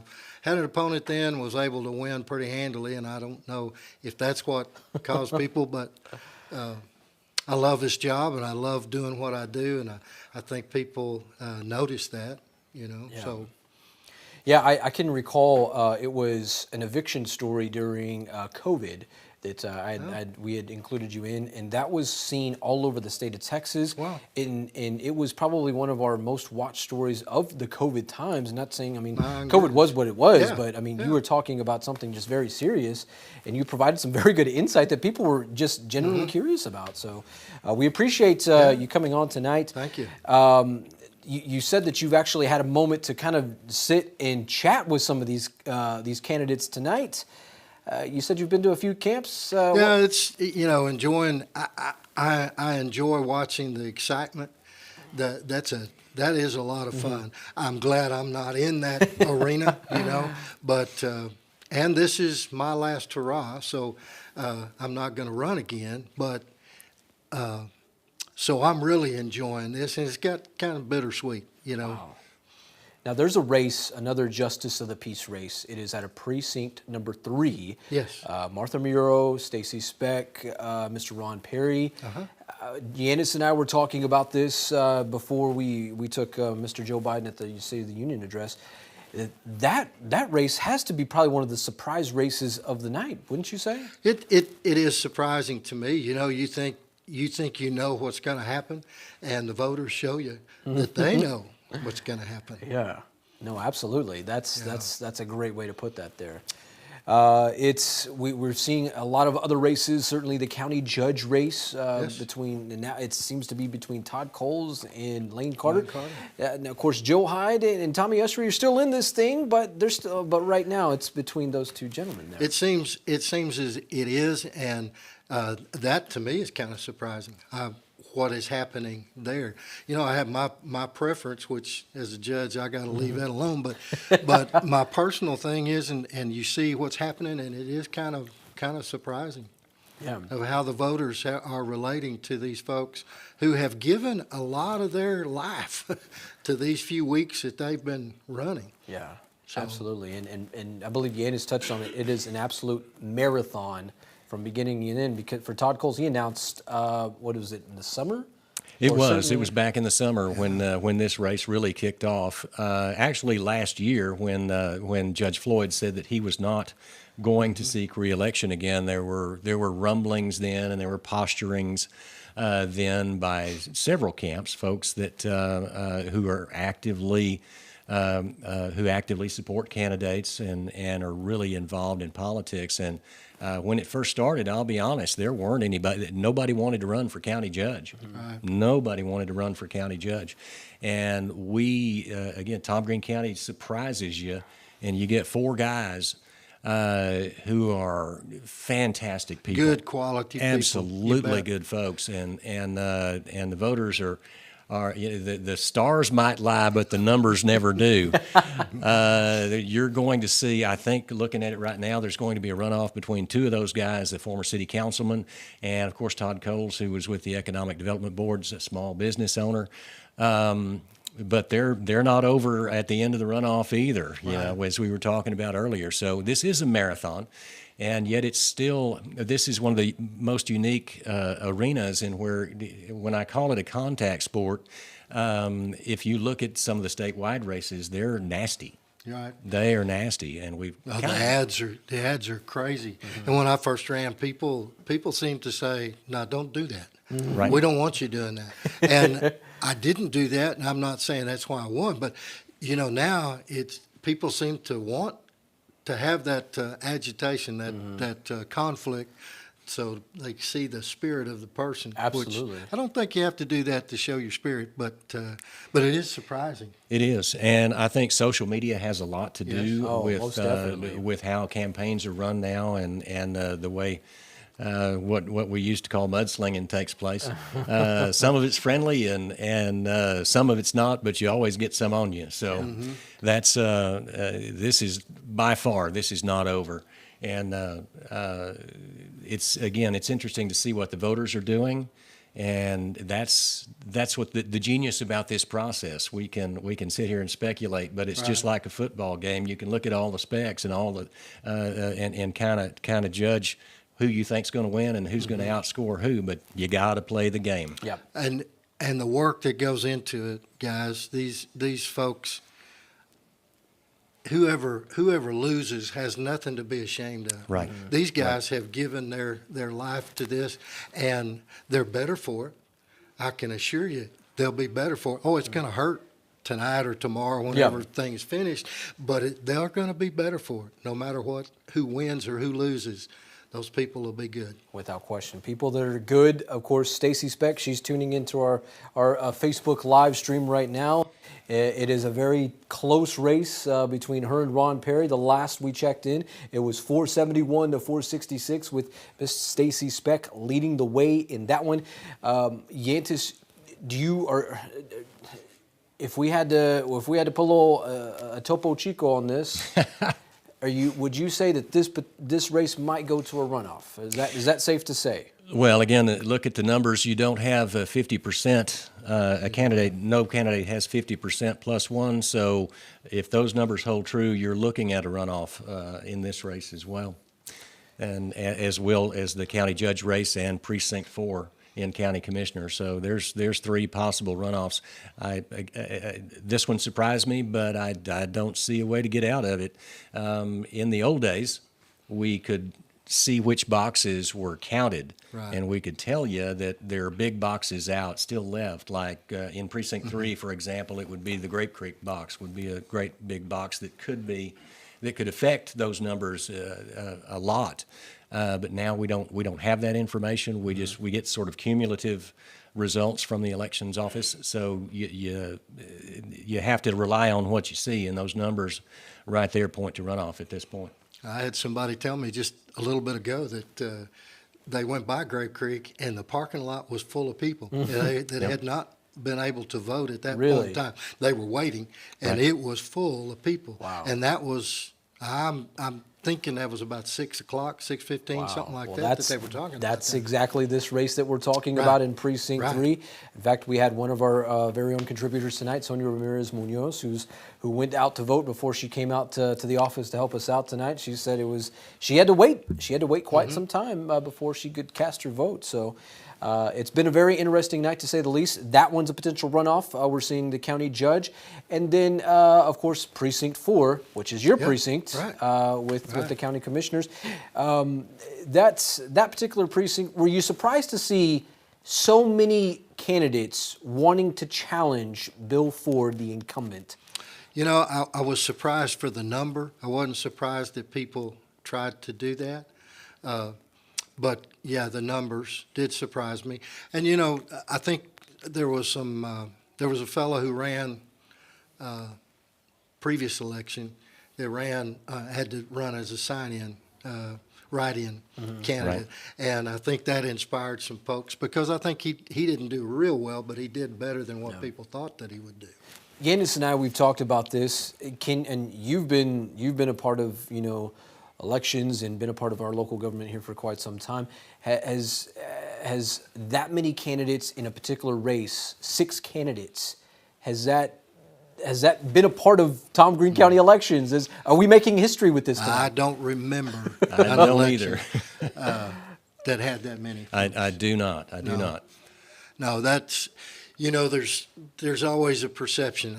perception is people's reality, and sometimes that perception may not be the truth, but if you believe it and you believe you can do better, you may not know all the facts of the decisions that you're thinking you're going to make, but you're going to try. And more power to, again, these people put themselves in the arena. They're working to be what they want to be, and you just got to say, good, God bless you. Absolutely, You know, absolutely. for what they're trying to do. Without question, yeah. And I think they've all found out through this process that it's difficult to knock on doors to somebody's house that you don't know and ask them to vote for you. It's difficult to ask people for money to run the election. It's difficult to know that there's somebody out there wanting the same thing that you're wanting, and to have to spar with those folks in some ways. So hats off to them. This is not an easy thing to do. No, it's a fun thing to do in a lot of ways. You call it fun. Yanis calls it a very tough thing. Well, it is tough, but at the end of the day, you think about those people that you met, those people who gave you a pat on the back, and even those people who said, look, so-and-so was my best friend, and I'm going to vote for him. I wish you the best, but, just know that I'm going to vote for. Well, you can't fault those people, and you feel good about visiting with them. Right. And maybe sometime you'll have the opportunity of helping them. It's a solid way to look at that. Yeah, indeed. All righty, visiting here with Judge Eddie Howard out of precinct number 4. Uncontested this time around. Hasn't been contested since, what, 1995? 1994. 1994. Man, that's... Blessed. Yes, blessed, indeed. Yeah, blessed. yeah. It's been a minute since Judge Eddie Howard has been contested here in Tom Green County, which is a good thing because it says that you're doing something good. I hope that's what it says. I really do, because you want to help people if you're in this position. You want to do what you can. Sometimes you can't, but every time you can help somebody, I think nearly every time you have an interaction, you try to help. Whether it's, well, I can't do that, but here's what I can do, or maybe it's just giving them a hug. Maybe it's just giving them a thank you for coming and asking, and maybe it's come see me again. Yeah. But you'll have the opportunity, and that opportunity is a blessing. Yeah. Well, and I want everyone to know, voters or not in Tom Green County, that they may not know that the 4 justices of the peace, you guys work together. Yes. And Yes. You and Susan are the old hands now, with J.P. McGuire and Fred Buck retiring, but you all cover each other. You're on call for each other, and that work ethic is to be commended. We are humbled and proud for Tom Green County to have judges like y'all, and that you work so well together. Thank you. And I want to say this: the people of Tom Green County ought to be proud of county government. We go to places all the time where the elected officials won't even sit together. They won't visit. They won't eat a meal together, and that's not the way it ought to be. That divided, and it's a shame that it is, but that's the truth. And I know judges who cannot get another judge to cover for them, to help them when they need. So they have to do work. It's an agony for them to work rather than, and they don't stay. Absolutely. And they're not, a lot of their talents are lost because of that. Definitely. Well, before we take another look at some of the early voting results, or at least give you a recap, I do want to ask you this, Judge Howard. We're going to see potentially, we'll see 2 new justices of the peace, Precinct 2 and Precinct number 3. Words of advice for these, for whether it's a lady, whether it's a gentleman, because some of these guys, they do have, some of them have, come from the judicial background, some do not. But at the end of the day, there's compassion. You have to just know and understand people. Words of advice, because I know Stacy Speck and I know some of these other candidates are watching tonight. It's putting people at the heart of what you do. There's a pyramid. A lot of times we think of the pyramid top down, elected official up here and everybody else down here. That's not the way it is. That pyramid is upside down. You're at the bottom. All these other people support you and help you. And if you can put those people in front, the other parts of your job will take care of itself. My mother told me, you got 2 eyes, you got 2 ears, you got 1 mouth. Use it in that proportion. And I think you'll find that'll Listen help to you Mama a lot. there. You'll find it's a lot of help down the road. Wow, that's probably one of the best things I've heard in a long time. Bless your heart. Well, Judge Eddie Howard, we thank you so much for joining us tonight. Always an absolute treat. Judge Eddie Howard out of Precinct 4, uncontested since 1994. Yeah. What blessing. At that president, do you remember what was going on in 1994? 1994, I was selling real estate. I had 2 little children, and I was so excited about running because the 2 people that I would have run the job or wanted the job and watched them work, Ed Harris and Jerry Jennison, both of them, at one time or other, I lived in each of their precincts, so I would not have run against them. And when Judge Harris called me and said, I'm not going to run in the fall, it's time. If you want to run, run. And what a blessing that was to me. It gave me a whole year to think about it. Politically, no, I don't remember because I'm not in the political realm.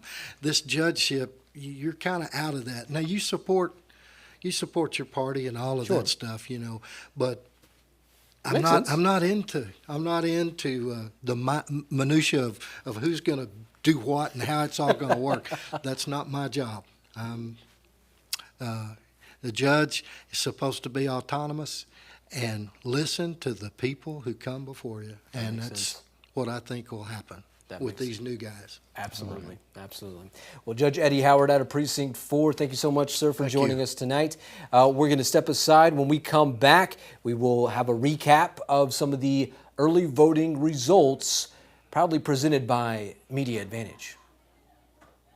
In a world where advertisements are constant, how can a business make theirs stand out? Media Advantage can help. If you own a business and don't target customers through Google and social media, you're sitting on untapped potential. Media Advantage will target specific audiences for your business, Come up with creative ways to advertise. and take your online presence to the next level. Collaborative, innovative, performance-driven. Vote Media Advantage for your advertising agency. We bring ideas to light.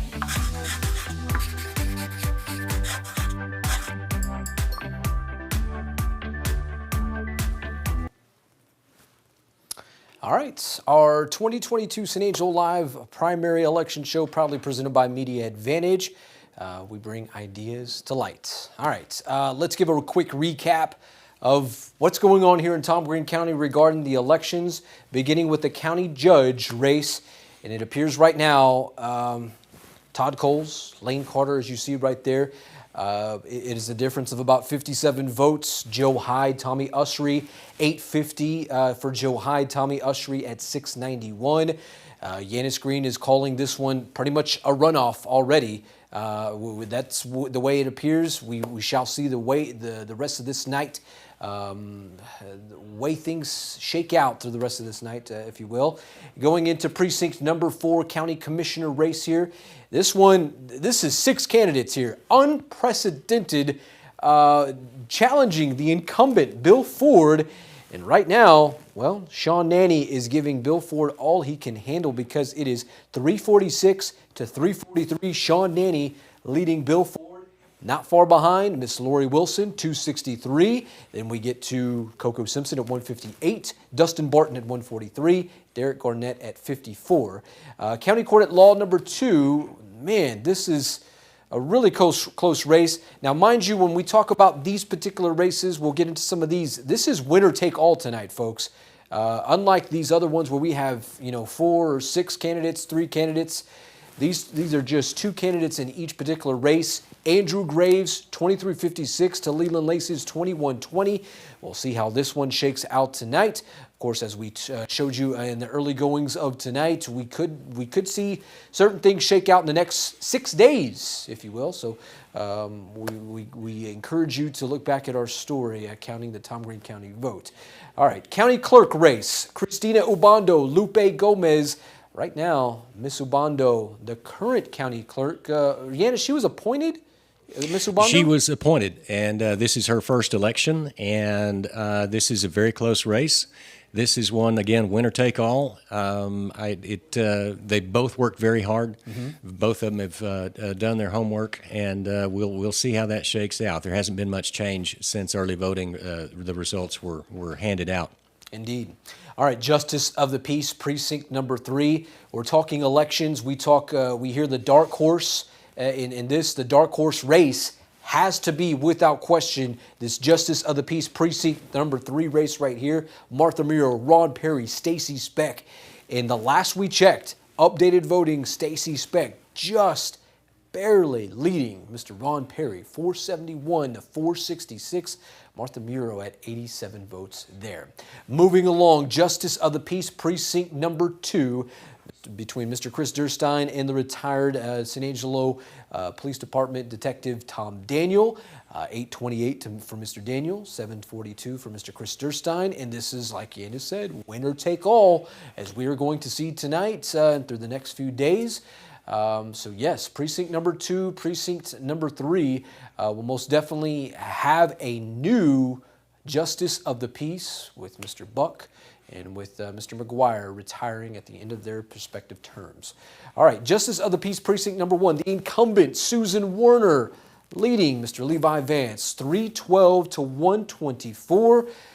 Levi Vance just coming out of nowhere, coming out of the gate. But here he got a late start, yeah. And this is it looks really, really well at this point. The numbers don't lie. Susan Werner's leading that one handily. Most definitely. All right. Of course, district clerk. There was really no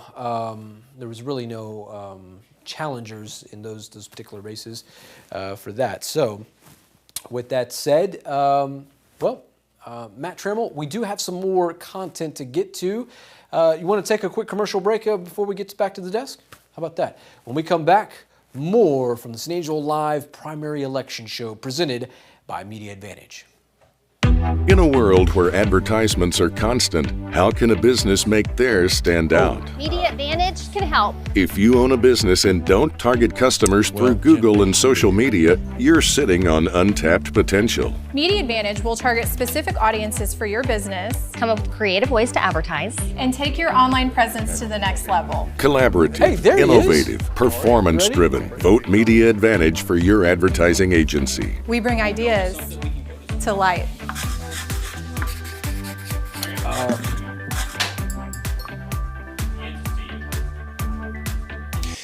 Okay, we are back, and one of the things we haven't talked about tonight is voter turnout. The thing that about voter turnout that was that you can predict is you look at early voting. Halfway through early voting, we saw about 3,000 votes cast, and if you double that for early voting, that would have been 6,000 votes. And roughly 50% of the folks on any given election will vote early. That is increasing, and that means 50% vote on election day. So if we had 6,000 early, we expect 6,000 countywide today for about 12,000 votes altogether, which is about 15% of the registered voters for Tom Green County. So that is that's where voter turnout is right now. Yeah. Certainly good to know there as we kind of progress through this primary election night here tonight, presented by Media Advantage. All right, hey, well, why not, before we get to another prestigious former member of our the Republican Party of Tom Green County, Mr. Jeff Betty, who will be joining our show here in just a few moments. Yanis Green, you actually had a chance to chat with a statewide candidate just this afternoon. I talked to George P. Bush. And we've talked to him before. His wife is from San Angelo. Yep. And, of course, he's from the Bush family. His uncle is George W. Bush, who kind of grew up down in Midland, not too far down the road. And his grandfather was George H.W. Bush, both of them presidents of the United States. And his father was is Jeb Bush, former governor of Florida. So he comes from that Bush dynasty, from Texas in the Republican politics. And this is a leap for him to jump out and run for Attorney General. And he had a lot to say about current events, and particularly what's going on in Kosovo and how that affects the energy industry. So we could certainly watch that here shortly. Absolutely. So as Janice said, Mr. George P. Bush, we'll let him take it away from our interview this afternoon with the candidate for Texas Attorney General. Texas Attorney General. To San Angelo Live. We're back at the news desk on Election Day, and we are delighted to be joined by George P. Bush, who is the Land Commissioner of Texas and is also a candidate for Texas Attorney General. Mr. Bush, thanks for joining San Angelo Live today. Great to be with you. We were talking just a little bit ago. You've been busy talking to the media and maybe doing some door walking, getting some last-minute votes there in Austin. How's that going? Going great. I mean, anecdotally, early voting started about 2 weeks ago on February 14th. And I mean, yes, we've held 50 retail events and most of our supporters attend those events, but more so than any other prior race for land commissioner, people have said we need to change. In fact, just this morning, 2 undecided voters said, I don't even know Ken Paxton's name, but he's a crook and we need to get rid of him. So you tell me why I should vote for you. And I was able to convert them in 30 seconds and they went in and voted for me. So, that's the response that we're getting, is that conservatives want to change in their top legal position here in the state of Texas. And I'm ready to step into that role and hold them accountable. All right. And other issues that you're campaigning on, first, it goes without saying almost, is border security. Where are we there? So that's the top issue among grassroots conservatives, frankly, among all Texans. I'm the only candidate endorsed by the National Border Patrol Council, the union that keeps the watch, the 19,000 agents, most of whom live here in Texas. As land commissioner, I'm already building the Texas wall. I've completed 8 miles of construction as of this month, starting late last year on state acreage in Starr County, one of the most highly trafficked corridors of the entire Texas-Mexican border. I'm also suing the Biden administration in my capacity as land commissioner under the National Impoundment Control Act to compel the federal government to stop diverting money away from the dollars that were appropriated for the Trump wall. So as Attorney General, not only will I continue that litigation, I'm frankly already doing Ken Paxton's job, but I would forward deploy a mobile prosecution unit to help our county DAs, the sheriffs that are totally overwhelmed, where jails are overflowing because we have to release people because we can't hold people indefinitely. I would arrest, detain, but more importantly, prosecute under criminal trespassing claims to support Governor Abbott's Operation Lone Star. All right.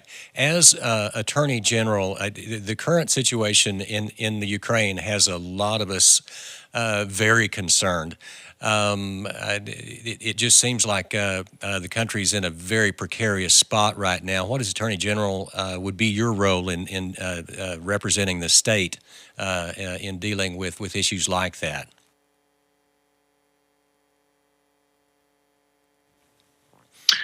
Well, I'm the only military veteran in this race, let alone statewide. I dedicated 10 years of my life serving our country wearing the uniform. I even deployed to Afghanistan. I spent a good amount of that time evaluating transnational organizations, including MS-13, and I think that's the reason why I got the endorsement from the Border Patrol Council. Look, when you look at the border insecurity between Ukraine and Russia, it shows if you're not strong on your borders, anything can literally happen, and we've seen that. But I think where Texas can lead and help our Ukrainian brothers and sisters is to provide cheap Texas natural oil and gas. As land commissioner, I've defended the oil and gas industry in the courthouse, whether it's against the Obama administration, the Biden administration. But as AG, I'm going to defend the industry wholeheartedly, including midstream. If I were Attorney General, I would have been involved in that Keystone Pipeline executive order where Biden, one of his first acts of office, was closing down a reliable supply of close to 1 million plus barrels of oil from Canada. And I think most Texans, most Americans would be upset to know that we buy about 700,000 barrels of oil a day from Russia. That's unacceptable. We need to be developing a coalition of freedom-loving nations. Since we have so much oil and gas here, why aren't we developing it here and developing the jobs for Texans rather than listening to AOC and the Green New Dealers who want to force renewable energy down our throats?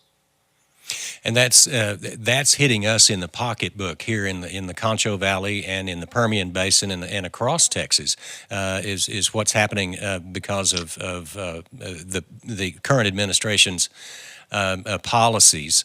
What, as Attorney General, can you do to help the state economically?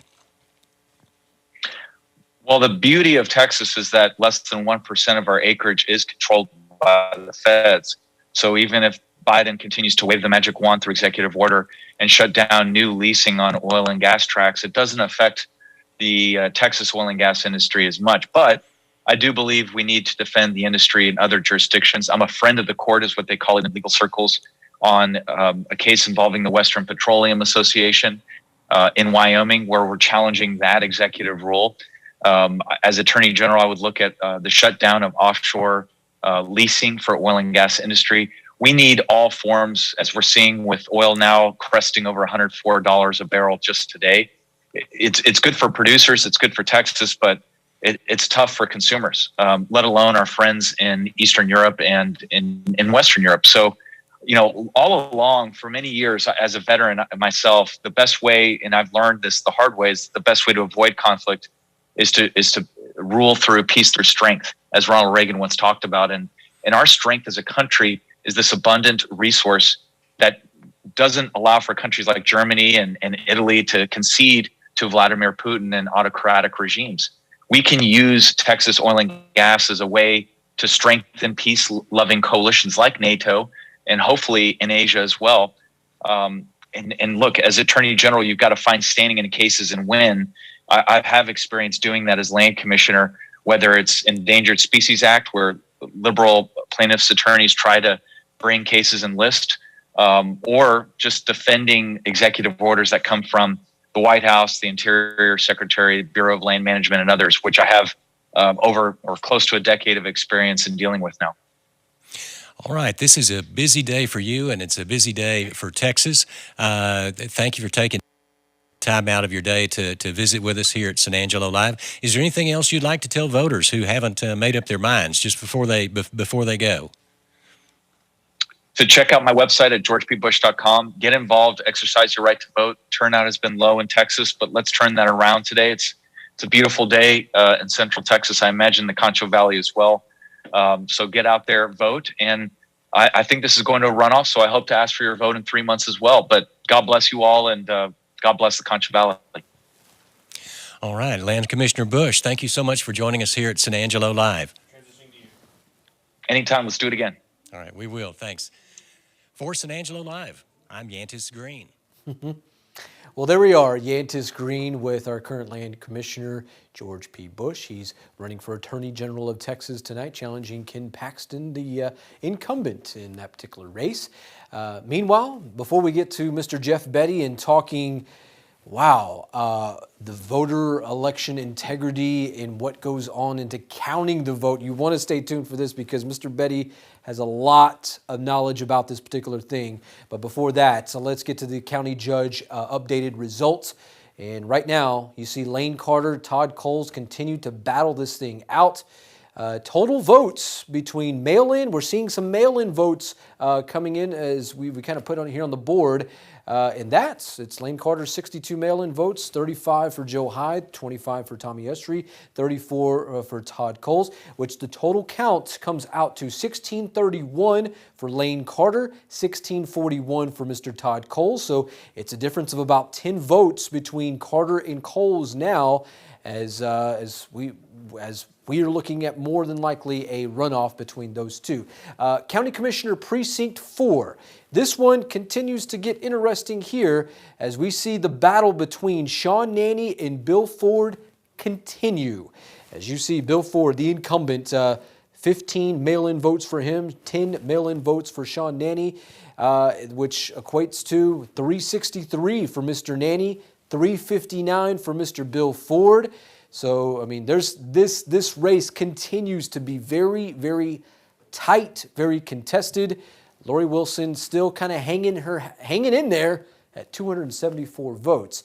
County Court at Law, Judge number 2, Leland Lacey, Andrew Graves, mail-in votes, Mr. Lacey at 88, Andrew Graves at 58, which comes out to 2276 for Leland Lacey, 2465 for Mr. Andrew Graves. So there's still a little bit of breathing room between those two there as Andrew Graves continues to flex just a little bit in the voting as the votes come in there.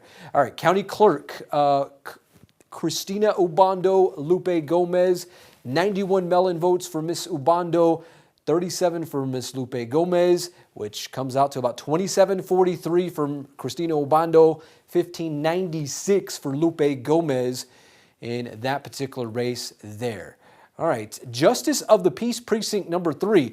I don't know about you gentlemen, but this race, since we've been seeing Ron Perry kind of just escalate a little bit more, this is a race I really want to see more of. We have not received any mail-in ballots for this one here, but we're seeing Ron Perry at 466, Stacy Speck at 471, Martha Muir at 87. I tell you, Ron Perry, the true dark horse tonight, coming to play perhaps. I don't know. We'll see how the rest of this night shakes out. Matt Tremble, do we have anything else to go to? That's about it. All right, so we will stay tuned with us as we continue to unpack the San Angelo Live primary election show, proudly presented by Media Advantage. Yanis Green, I'll toss it back to you before we as we get to chat with Mr. Jeff Betty. Well, the one thing that struck me with that particular group of results were the mail-in ballots, Jeff, and we've talked about this. There's been an issue with the mail-in ballots, and some of them have been rejected. So that kind of skews the numbers, and you have a view that really some of these numbers you can't really trust yet because they're not whole enough. That's right, Yanis, and just for folks who may not know, I spent about 10 years dealing with these kind of elections when I was chair of the Republican Party, and the biggest change in this election as far as election integrity goes is that on mail-in ballots, there's new rules about placing your driver's license number on the actual envelope. Those rules were not, in my opinion, adequately explained to the voters. And of course, a new election is always going to cause these kind of problems anyway. But to give you an example of one of the problems, the envelope that I saw, the printing notice of where you're supposed to put the number was underneath the flap of the envelope.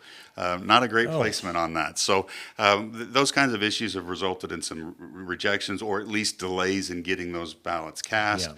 There is some opportunity to have, I know that some voters were able to go to the office and cast their vote in person after they were notified. But those kinds of delays, I think, are going to cause problems tonight. The new system, right. The new, very expensive electronic system is also going to cause some problems. Exactly, and we've been saying since before the show actually started that we don't expect to have final results tonight. And Vanna, even in Hudson, the elections administrator, in her interview, said that you could be 6 days out on these races that are so close, which is. That's a whole new ball game. I got to tell you, I'm not pleased with hearing that. After years of working on getting those early voting numbers out early, it is a strain on the people, the voters and the electeds and their competitors, these folks have worked very, very hard to run these campaigns, and they are sitting on pins and needles right now, and they don't have numbers. And that's terrible. And I'll tell you this, Yantis, as a person that's run before, it's not just the candidates, it's their moms and their wives and their husbands, and it's just really hard on them. So we need to do something. But I just don't see this getting faster as a system as long as we keep ramping up our election integrity efforts, which is very important. Yeah, don't get me wrong. Of course. And when we talked to Drew Darby just not too long ago, he said the same thing. He said this legislation is brand new. Yeah, this is its first rollout, and it will have to be tweaked when those boys in the legislature meet again in Austin. And God help us. And I hope that it is tweaked in a positive way. But one of the issues that I think is hard to see is that each election is run by primarily volunteers. I mean, they are paid, but these are folks that give up an entire day. They work incredibly hard. Your election judges and clerks that you saw when you went to vote, these are great people. And I don't say that just because a lot of them are friends of mine that I helped select over the years. But they are great people, and they work very, very hard to do this process, but they do it once every 2 years, maybe twice in a year. And so when a new system comes in, they just don't have the hands-on experience, and all the training in the world won't prepare you for when it's time to make the pizza. And we've talked about this before. This process with voter integrity is new to the voters as well. And I wrote about this after I went through that voting process early. And here's what happens: you're voting electronically on paper. So no confusion there. Yeah. In a nutshell, you walk in, you show your ID, they make sure who you are, voter integrity, election Which integrity. itself is not that old a process. Right. If those, I know the young folks may think we're crazy, but those of us that have a little bit of shine on the top, we remembered that when you just walked in and told them where you lived and signed a book and voted. Right. So you give them your ID, and then they give you a little slip, and you go to the next desk and you hand them the slip, and you say, I want to vote electronically, and they say, fine, here's a sheet of paper. And here's a code. So then you walk to the voting machine. They say, go over to the voting machine. And at the voting machine, you put in the piece of paper, and then you use the touch screen to vote electronically. And when you've gone down this extremely long ballot, and ours included the propositions, once you get to the bottom, you get to check and make sure that those are all the choices that you want, and then you hit print. So it prints that blank ballot and hands it to you, and the nice folks at the elections office say, okay, now come around here and put this paper ballot into this electronic counting machine. So nothing could go wrong with a system like that. Absolutely not. So you put your ballot in, and you wait, and it says your vote has been cast. So electronic on paper, electronic to paper.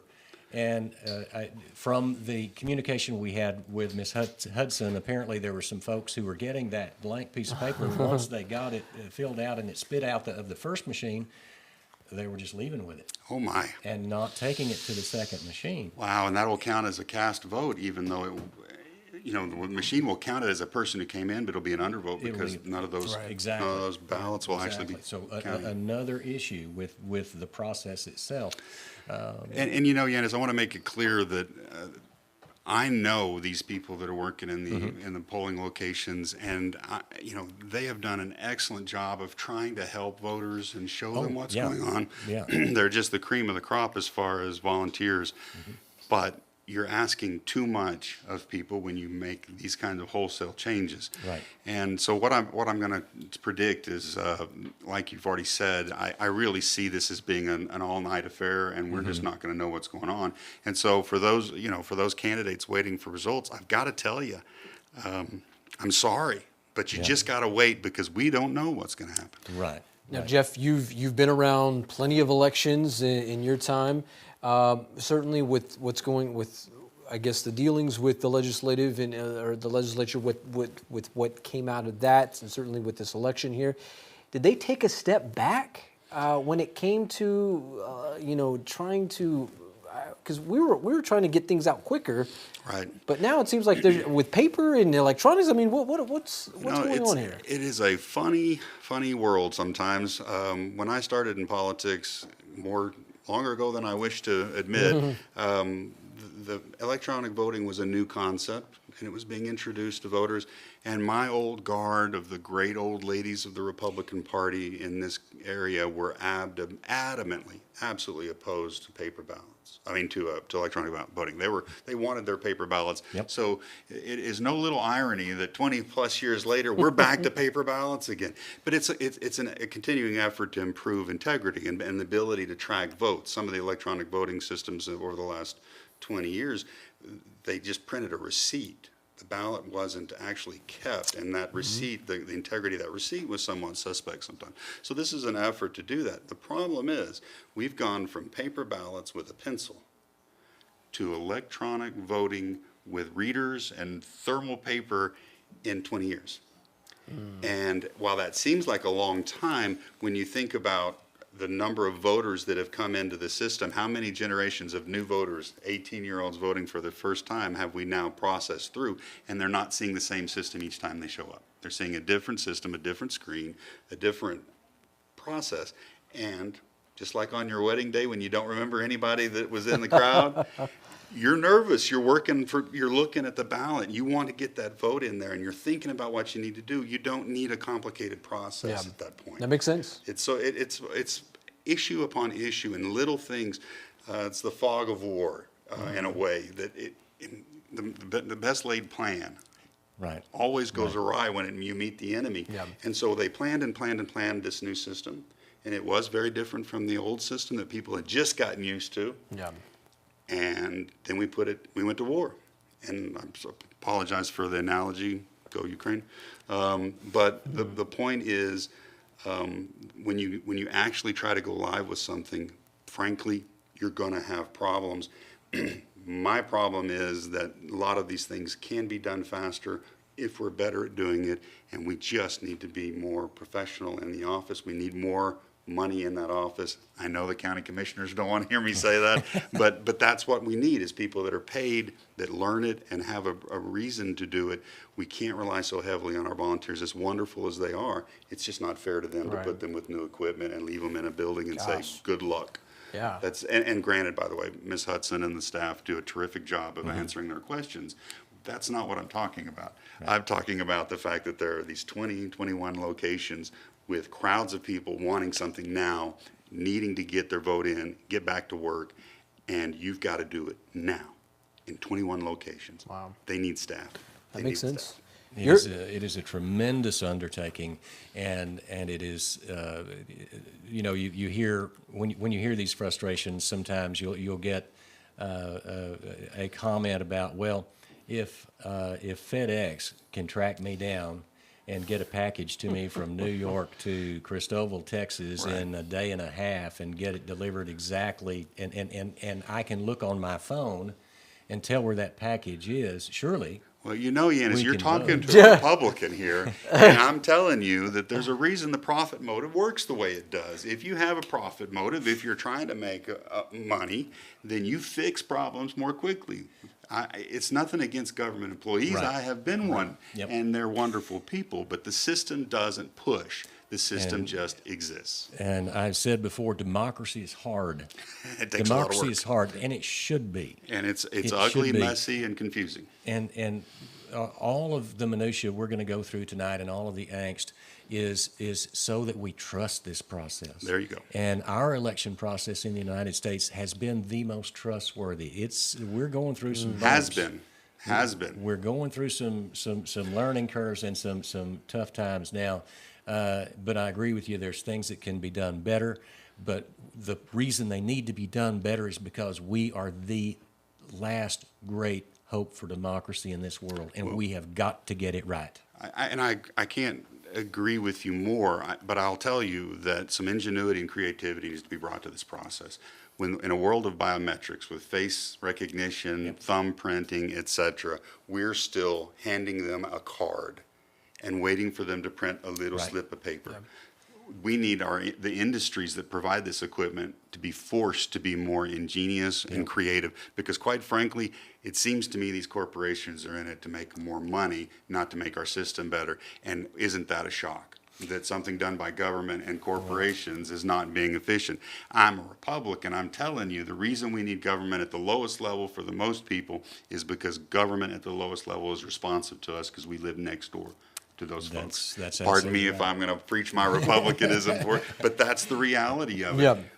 I know August Fluger personally. He's a terrific man, but I can't just call him up and tell him how to vote. And I know him. Yeah. How does a person who doesn't actually know the guy get him to be responsive to their vote? We've gotten so big, we need to get government down to our level so that we can actually interact with it and make it do better. And quite frankly, the elections tonight are an example of what happens when good intentions meet, the rubber meets the road, and maybe it doesn't quite come to power.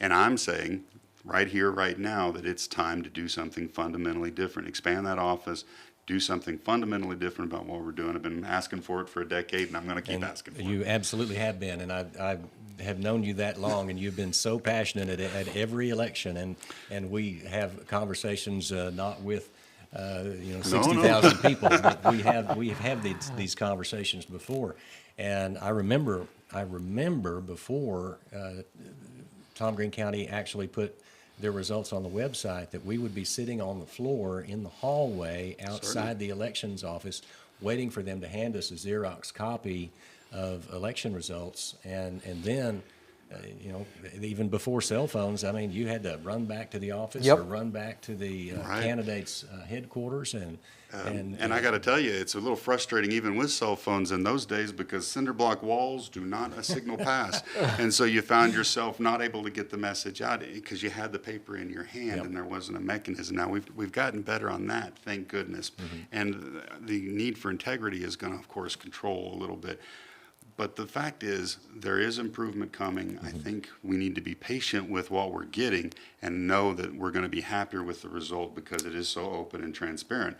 Having said that, my great sympathies go to Joe and Lane and Todd and Tommy. The whole bunch. For those that don't know, being in politics this long, I know all those guys. I mean, I know a lot of these folks that are running, and Chris Durstein, I've known him since he was a teenager. Tommy Daniel was a rookie in the police department when I started as a prosecutor. So these are friends of mine, and I wish I could tell them that, you've done a great job. They did a good job. This was one of the nicest campaign seasons I've ever seen, with candidates being respectful of each other, even though there were a lot of new faces that hadn't ever ran before. So I was pleased with that, but I'll tell you, they're not being well served right now with the system, and that's the part that's really frustrating. So to them, I wish I could help you, but I will tell you, you did a great job. and I want to brag a little bit about the slate of candidates. You just couldn't hardly go wrong with these folks. They're all great people who are committed to doing good things for their community. You may like a different flavor. If you like the Trump type, then Joe Hyde is your man. Each one brought a little something different. They were all accomplished, successful people. And I think whoever is successful, we're going to have a good time of it over the next 2 years. And that's what it's about. The democratic process, bringing in fresh blood, fresh interest, and then challenging. And if you're not doing the job the way that people want, there's the exit door. Absolutely, and Judge Howard, Eddie Howard, whom we've both known for a long time, terrific man, was saying the same thing. What the candidates go through is a life-changing process, and it's difficult. So hats off to them for going and doing that. And their families, and the burden that the friends and family carry is just great. I will tell you, while you mentioned that Judge Howard, if y'all don't know, is one of the greatest men. I'm not talking about judge. He's a great judge too, but just one of the greatest men around. And as the dean of elected officials around here, he sets a wonderful example. I also, just so happens he's a friend of mine, and so, but he is actually that great a person, and so, but by doing that, he also sets the tone for the election season, and I think that's the kind of people we need in politics. Maybe not politicians, but good people. And I like the fact that what he said was the voters will get it right. The voters will get it right, and sometimes the voters surprise you, but they will get it right. We just have to be able to count what the voters are doing correctly and get a good that point. information out Exactly. as soon as we possibly So can. these tribulations we are going through are necessary, and it's the great part of it. Some people don't know much about history. I actually studied that as a young fella, and I'll tell you that the French Revolution lived and died by the fact that they didn't have a good system. They had hundreds of representatives every day hashing out the color of the flag, and after a year of that, most of the folks that had a job went back to it, and the leftovers made the laws. What followed was the terror. And that's why democracy, the representative processes can be frustrating and slow and inefficient, but they are the greatest defense against dictatorship and tyranny. And we've seen that, unfortunately, on the world stage. Vladimir Putin has run elections where he has won easily over and over again. Does anyone believe that there's any integrity in those elections? Right. Of course not. Probably, yeah. And so now we have an invasion that's a product of his ability to do exactly what he wants rather than what's good for his people. And I was very comforted to see the photographs that James Bellini sent to us when the voting was still going on before 7 o'clock, and there were lines of Tom Green County residents, our friends and our neighbors, standing in line, patiently waiting and wanting to cast that vote. And like Judge Howard said, that's the highest office in the land, is that of citizen voter. Right. And when you step out of that role to step into an elected office, to run for office, you're stepping down from that role That's as for sure. citizen. You know, one thing, Ant, is role as exactly candidate. what you're saying. These guys are troopers. They're wonderful people. The voters in Tom Green County have called me to express their concerns, but they've never complained. They've never misbehaved. They've never been disrespectful or rude. They've been wonderfully patient. And what I mean, the reason I'm so proud of that is because that's the nature of a safe and good democracy, when people understand the responsibility, raise the issues when they have a problem, but do it with respect and with, a fair amount of just civility. And civility is a thing that we don't talk about, but we should prize more in this country. And so I like to see the way things are going. That's why I mentioned how well the candidates behaved and just how wonderful it was to see them. And of course, I have to mention, since I'm no longer the chair, it was easy for me to not participate, and that was a good thing. Speaking of these candidates tonight, now we're seeing 3 races in which we could potentially see runoffs. Almost certainly. Yeah. Was there a race that's maybe more surprising to you as of from what we've seen thus far? Right. It's way too early on this county judge race, because what you'll get is you'll get different types of voters vote early than on the day of the election.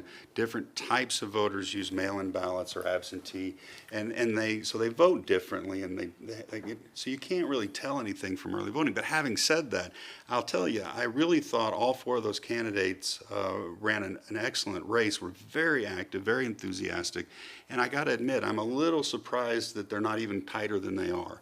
I really felt like when you looked at activity level, and I can't help myself. I do some polling to try to see how things are going, and it's just part of the nerd that is me.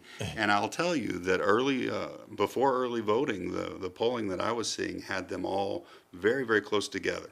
And so that race has surprised me a little bit, and I suspect that as we go on, as we finally get some of these box count, and by the way, I'm hearing that they should see some movement here pretty soon. Right. That's what we're getting to. Cross our fingers. Yeah, but I feel like that we're going to see some tightening in that race. Which I'm sorry, Lane, and Todd. I know you don't want to hear that, but don't be too surprised if that thing tightens up a little bit. Wow. I will tell you that the SPEC campaign, Stacy, and I worked with Ron at the city for years, and I've known Stacy for her full 27 years almost. Actually I have. All 27 years she's been in law enforcement. And they're wonderful people. And both of them campaigned very, very hard. And I'm not surprised at all that it's close, but I suspect that when the final tally comes, that Martha's going to have a little more votes than she showed her on that. Okay. And so that's going to be, I wouldn't be terribly surprised if that had to go to a runoff as well. I'm sorry. Stacy's going to kill me, but I'm afraid that's just so. Don't count that out as a runoff. Well, as well. yeah. Well, I don't, rule that. I mean, I don't think we should rule that out. I mean, certainly along with that Tom Green County Commissioner Precinct 4 race. Well, that one. I mean, there's 6 candidates. I mean, yeah, you can. Yeah. That's a given. Now. But I will tell you that in that race, I thought those candidates did an excellent job in their presentation of their ideas. I was very impressed with their resumes. I think you've got some candidates that are non-standard. You've got a Coco Simpson, who is a very educated, very articulate young lady, or not so young, I suppose, but she's certainly younger than me. and well, it's just not saying that much anymore, I'm afraid. But you've also got Sean, who's a very passionate leader in his community, Sean Nanny, and it goes on and on. Lori Wilson is very dedicated to her community. So all of them brought that to their campaign speeches. And that's why I felt like if that many people are wanting your job, maybe it's time to let somebody else take a hand at the reins. So I know Bill will forgive me someday, I hope, but that's why I raised that issue, is I just thought with that many folks running, you're going to have a runoff. And I'll tell you a little secret about politics, guys. There we go, yeah. The incumbent in office, if he doesn't win outright and there's a runoff, almost always loses. And I know Bill Ford is not going to want to hear me say that in public, but I hope that if that's the run, then I hope he gives it a good run and he proves me wrong on that one. But unfortunately, that is the received wisdom in politics. I quoted Mary Chapin Carpenter earlier. The stars might lie, but the numbers never do. Never do. And it depends, particularly in this race, will those 5 candidates, the voters whom we trust, will the voters coalesce around the other candidate in the runoff, or will some of them bleed over and go back to the guy that they've known and trusted for 10 years? And that is always the question. But historically in a runoff situation, I think the guy in second place has a bit of an advantage. But Bill is a very well-known and well-beloved personality in the area. And I'll tell you, one thing you mentioned that I really it resonates with me is the trust that you have in the voter, and I as well. In my early career, I was a trial attorney, did criminal prosecution, and went to juries. And in one particular case, I did a brilliant job of screwing up a prosecution. I thought I'd done a good job, but in hindsight, I realized I was awfully young and didn't. Nevertheless, the jury went in, saw something that I had completely passed over, not even counted on, did the right thing, found the person that needed to be found guilty, despite the horrible job that I did in that case. Thank God, I hope I've gotten better, knock on wood. But anyway, that was the first time I had seen real clear evidence that there is something special about a group, a jury, a grand jury, and of course the voting electorate, that one person may not always see something, two may not see something, but if you put a group of Americans who are committed to the process in a room and you say, hey, figure this out, we'll figure it out. It's a pretty special thing, and it is an important component of the American dream that I think we forget about sometimes. Yeah. And again, it goes back to the voters know what they're doing, and we just got to make sure we count those votes. Well, no kidding. And an important component of integrity will be that we get those votes cast efficiently, quickly. Yep. The longer it waits, how many of you thought that we were going to have a crazy upset in the Biden election, and that at 3 o'clock in the morning you were seeing wonderful numbers out of Minnesota, out of Michigan, out of states that had never been Republican in the past, and then at 3 o'clock suddenly everything changed. I don't care how much you have trust in the system, that has to make you pause and wonder what actually happened behind those closed doors. Transparency is critical to the election process. You've got to know, you can't be papering up the walls and kicking out all the people that are volunteers that can tell on you. That's a system we cannot have. And so if it takes a little bit longer, we can survive it if we know what's happening in those rooms. The new system here in Tom Green County does have that transparency. It's always been a good system that we could rely on. Vonna has always done an excellent job making sure of that, and that's one reason why everyone has always placed so much trust in her. But I'll tell you, the movement towards transparency, video cameras in counting rooms, it needs to continue. Yep, exactly. That certainly does. Visiting here with Jeff Betty, the former Republican, the chairman of the Republican Party of Tom Green County. Jeff, it's been an absolute pleasure chatting with you. When we come back, we're going to step aside. We'll take a quick commercial break. We will have, we'll take a look, we'll have a recap of some of the election results coming up. This is the 2022 San Angelo Live Primary Election Show presented by Media Advantage. In a world where advertisements are constant, how can a business make theirs stand out? Media Advantage can help. If you own a business and don't target customers through Google and social media, you're sitting on untapped potential. Media Advantage will target specific audiences for your business, Come up with creative ways to advertise. and take your online presence to the next level. Collaborative, innovative, performance-driven. Vote Media Advantage for your advertising agency. We bring ideas to light.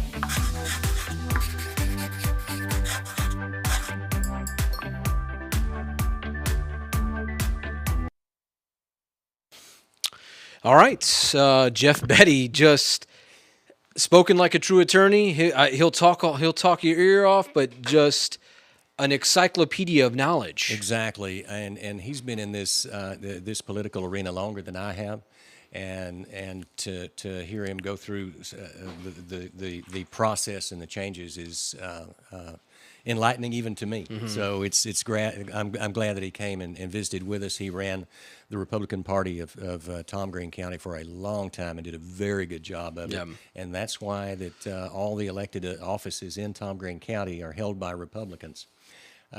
We are fortunate that the Democrat Party. Diversity is a good thing in the democratic process, and the Tom Green County Democratic Party. There are two people running for chairman of that party in this election, in this primary, and they have vowed to improve the standing of the party, and the more the merrier. The more debate we can have over the issues, the better we are. So hats off to them for their efforts, and we'll be discussing them as the weeks come on. Most definitely. Alrighty, well, as promised, let's go ahead and give you an update of some of the results that we've kind of seen throughout the evening. Let's, without further ado, Matt Trammell, take us away, give us the full screens here. And, well, we're seeing... Lane Carter has taken the lead in that race, 2,098 votes to 2,055. Joe Hyde, 1,180, and Tommy Ushery, 929. That's with some of the boxes counted on Election Day, the mail-in ballots, and the early voting ballots. So, again, Lane Carter has jumped into the lead, followed by Todd Coles, followed by Joe Hyde, then Tommy Ushery. Wow, so that's incredibly close there between Mr. Ushery, Mr. Coles and Mr. Carter there. Moving along here, let's take a look at Precinct 4. And, Yanis, I'll let you read that. With some of that, the boxes counted on Election Day, we've got Sean Nanny leading Bill Ford 416 to 404, and Lori Wilson right there with 308. Coco Simpson has 192 votes, Dustin Barton 177, and Derek Garnett has 70 votes. So in that race, the challenger, Sean Nanny, is up by about 12 votes over Bill Ford, and that looks like a runoff still. Andrew Graves and Leland Lacey, I don't know how much closer you can get. Andrew Graves has 3,080 votes counted so far to 2,958 from Leland Lacey. Again, this is going to be a winner-take-all for County Court at Law number 2. All right, moving along here with that, what else we got here? Christina Obando and Lupe Gomez, Yanis. Election Day, Christina Obando has picked up 815 votes to Lupe Gomez's 468. So overall, the incumbent, Christina Obando, the county clerk, Tom Green County clerk, has 3,483 votes to Lupe Gomez's 2,028. Yeah, that's going to be a lot of ground to make up for Lupe Gomez. I know that's we kind of want to remain as diplomatic as fair as possible, but man, looks like Christina Obando is kind of just running away with that there. And what we have left to come in are Election Day boxes that are being counted, votes that were cast on Election Day. And those, we were talking earlier about half the votes are counted in early voting with the mail-in ballots, absentee ballots, and that sort of thing, and the 2 weeks of early voting. And then the other half of the ballots are cast on Election Day, which is why you see lines at all 20 polling locations. So what we're seeing, hopefully, is that a lot of those ballots being counted now, and hopefully the elections office will get us some more results here pretty quick. Definitely. All righty. Well, one last look here. This is Martha Muro, Ron Perry, Stacy Speck, and Justice of the Peace Precinct 3. This race here, and look at this, Yantis. This is very close. Ron Perry at 604 votes. Stacy Speck 583, and we're seeing. I mean, this is Election Day votes: 110 for Ron Perry, 96 for Stacy Speck. Very, very close right now. And 24 for Martha Muro. If you look, what Jeff Betty was telling us was that race, he expected Martha to get more votes today. And if you add those numbers up, no candidate has over 50% of the vote at this point. It's close, but that still could be a runoff situation between Perry and Speck. Wow. I'm not sure that anybody, that most folks in Tom Green County would have expected that. But truly, hats off to both of those candidates there, all three candidates, but certainly to Ron Perry and Stacy Speck, who are pulling away in that there. And it shows how hard they worked and how much homework they did and how many doors they knocked on, how many babies they kissed, and how many hands they shook. It's it's a marathon.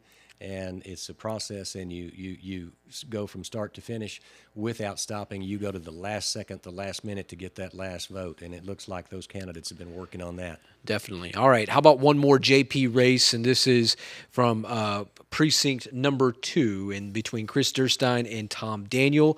And here we are.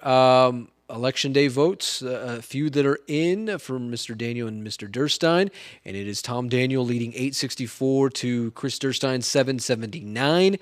And this is a winner-take-all race, as Yanis pointed out earlier. So, I mean, this Tom Daniel, he's a very well-respected man in the law enforcement community, now retired detective of the San Angelo Police Department there. Durstein is giving him a run for his money, but it appears Tom Daniel's kind of just leading this one as it is. He is leading this race. Of course, Chris Durstein also is a deputy with Tom Green County Sheriff's Office. His background also in law enforcement. If you'll look, all of the justices of the peace, all 4 of the sitting justices of the peace, with the exception of Susan Werner, have come from a law enforcement background, and it looks like that's going to be the case going forward.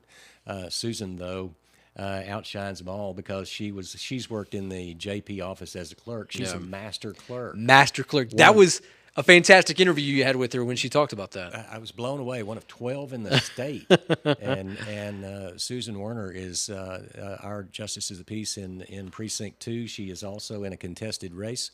But I think she's doing really well numbers-wise this evening, so we'll keep an eye on that race as well. Definitely.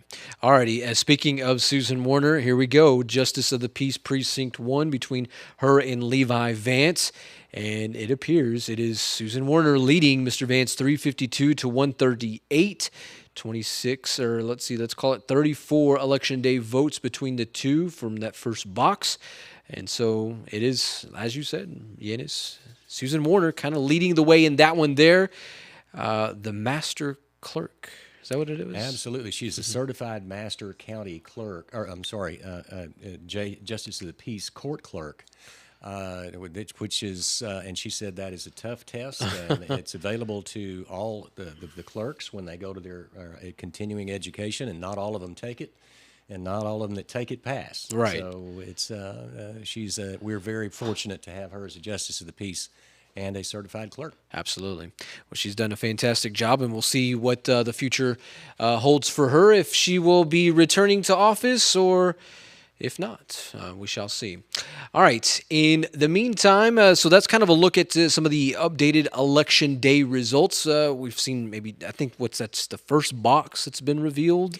That's probably a couple of boxes. Okay. The elections office probably waited to get a number of them in, and I think that we got word that they were bringing in some more boxes. Were arriving at the elections office, so I would anticipate another update. Another couple of updates before we wind up this evening. Okay, all righty. Well, in the meantime, let's step aside. We are going to hear from Mr. August Fluger, our U.S. congressional representative from District 11. We had just a riveting chat with him, or Yantis did, last Thursday when news broke out that Russia was invading Ukraine. He's very knowledgeable, Yanis, certainly when it comes to these issues globally. He certainly is a former combat pilot. He also served on President Trump's National Security Council, worked in the Pentagon. Mm-hmm. So this is August Fluger's wheelhouse. And, he had a lot of interesting things to say. Most definitely. Alrighty, without further ado, Mr. August Fluger, Yanis had a great chat with him. Let's check it out. Day across the world. The news that Russia has invaded the Ukraine is disturbing and is the talk of the town. With me today is Congressman August Fluger from Washington, D.C. Congressman, you've had a busy day. Well, unfortunately for all of us here in Texas and throughout the United States and quite frankly throughout the world, we're waking up to a tragedy, something that I believe was completely avoidable. Our prayers are with the Ukrainian people. The horrific pictures and videos that we've already seen, the loss of life on the innocent civilians and all of those in Ukraine who have been attacked, their sovereign borders, something we haven't seen to this scale since 1939, the beginning of World War II. Well, it's scary for all of us. And what is the latest from the Ukraine? What is this administration doing?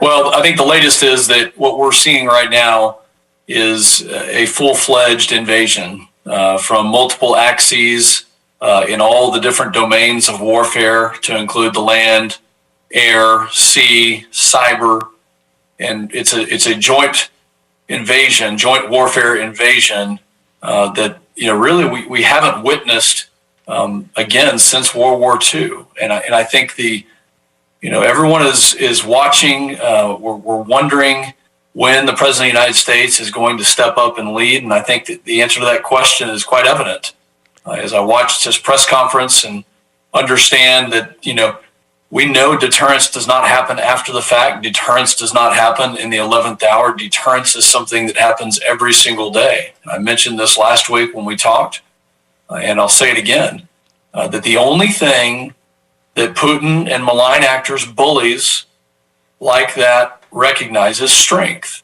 And from day one of this administration, the President of the United States has exuded weakness. And that weakness over time, and in just one short year, has led to this fact. This is an environment of weakness that now Putin is taking advantage of. And, we need the president to immediately reverse course and to come out with strength that makes the cost of the invasion for Vladimir Putin so high that it cripples their economy, that nobody will ever forget what a bad decision that was, because the hard facts are that we have other malign actors, other adversaries like China, Iran, North Korea that are watching, and they're going to take notes from this, and they're going to take their cues on what their actions are. And that's why we need strength. That's the only thing that bullies recognize. And unfortunately, we haven't seen that. There are generations of Americans who don't remember, as I do, what we saw on our televisions with the Vietnam War, and don't understand the lessons that we learned after World War II and how we ended that war. What can NATO and the United States do? Will we have to resort to military action to stop Putin? Well, we certainly don't need or want a war with Russia, with the United States, and that's not the goal of this. It's not the goal of of any other Western country, especially those of our NATO allies. But that's exactly why we come back to the point of deterrence. And so I think, to start with, what you're going to see out of NATO is a level of readiness and a posturing of troops and air power and all the different instruments of power that NATO can deliver. You're going to see that posture at the highest level of readiness. And that's where it needs to be. And that's not because we want war. It's because we want the opposite. We want peace. When we rewind the clock, however, and we look at the steps that should have been taken, and this goes back to Midland over Moscow. We needed the President of the United States to put Midland over Moscow last year when he took office. And unfortunately, he assaulted the energy industry. He assaulted the oil and gas industry. He came after it with every available tool that he had. And that included the tax code. It included his executive orders that canceled the Keystone Pipeline, greenlit Nord Stream. And when you talk to President Zelensky, and I spent time there in Ukraine, I sat across the table from him. I heard his thought process and perspective that without Nord Stream, without energy, Putin doesn't have the leverage to invade. And so that's where the President of the United States needs to be strong right this second and stand up with a coalition of willing partners, allies, and countries around the world who will not stand for this aggressive action from a line actor that changes world order. Okay, so what, August, what does this mean for, in the short term, for the people of the 11th Congressional District, those in the Permian Basin, in the oil industry, and those who have, who are at military bases, who have family in the military?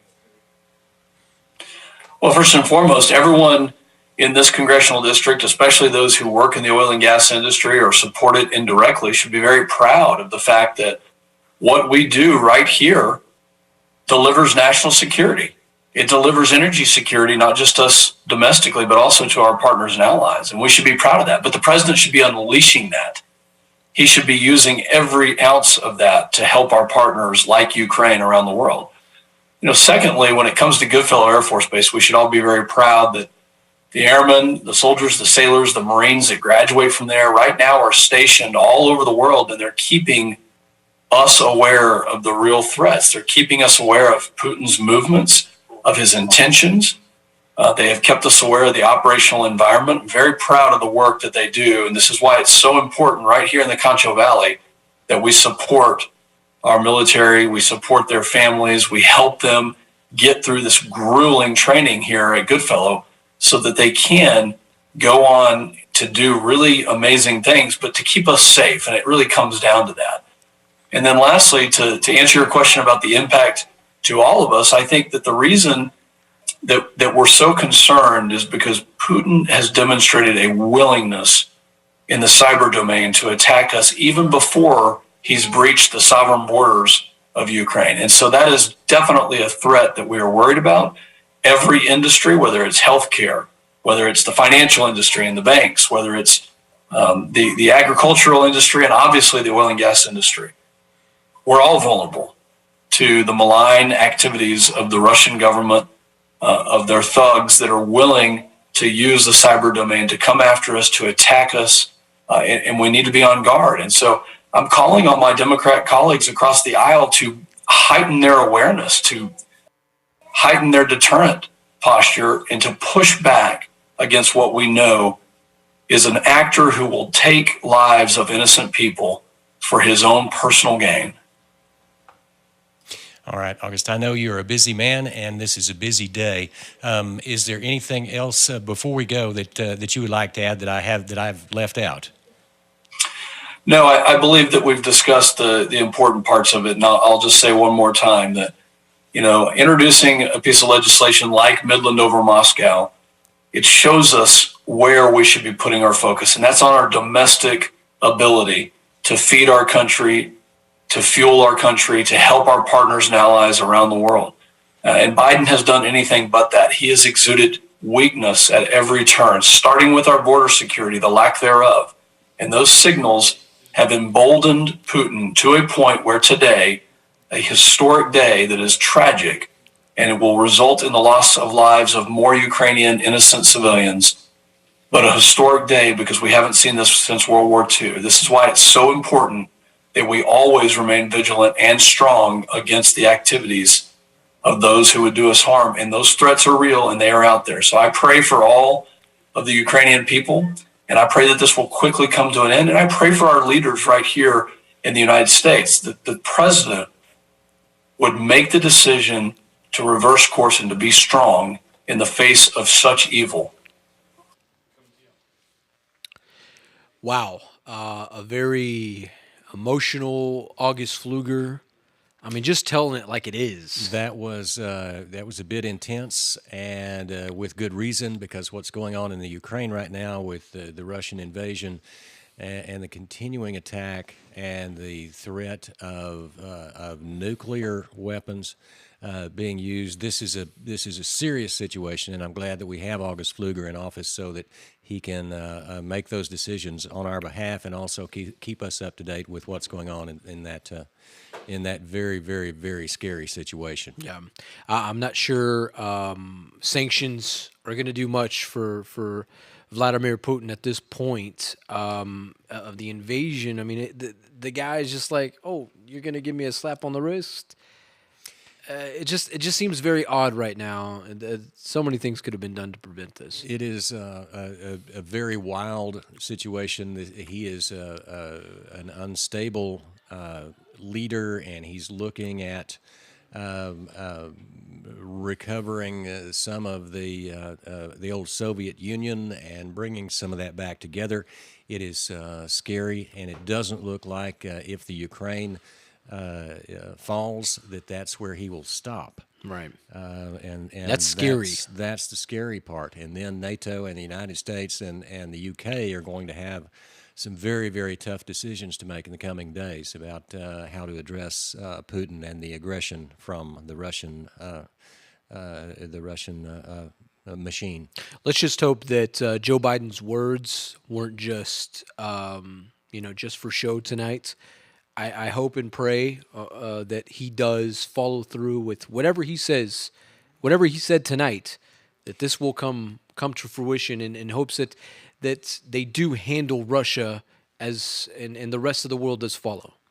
And like Congressman Fluger said, this is the worst that Europe has seen since World War II, and we are going to have the resolve of that generation of Americans that they had at the end of World War II to see this to a decent conclusion for us. Yeah, indeed.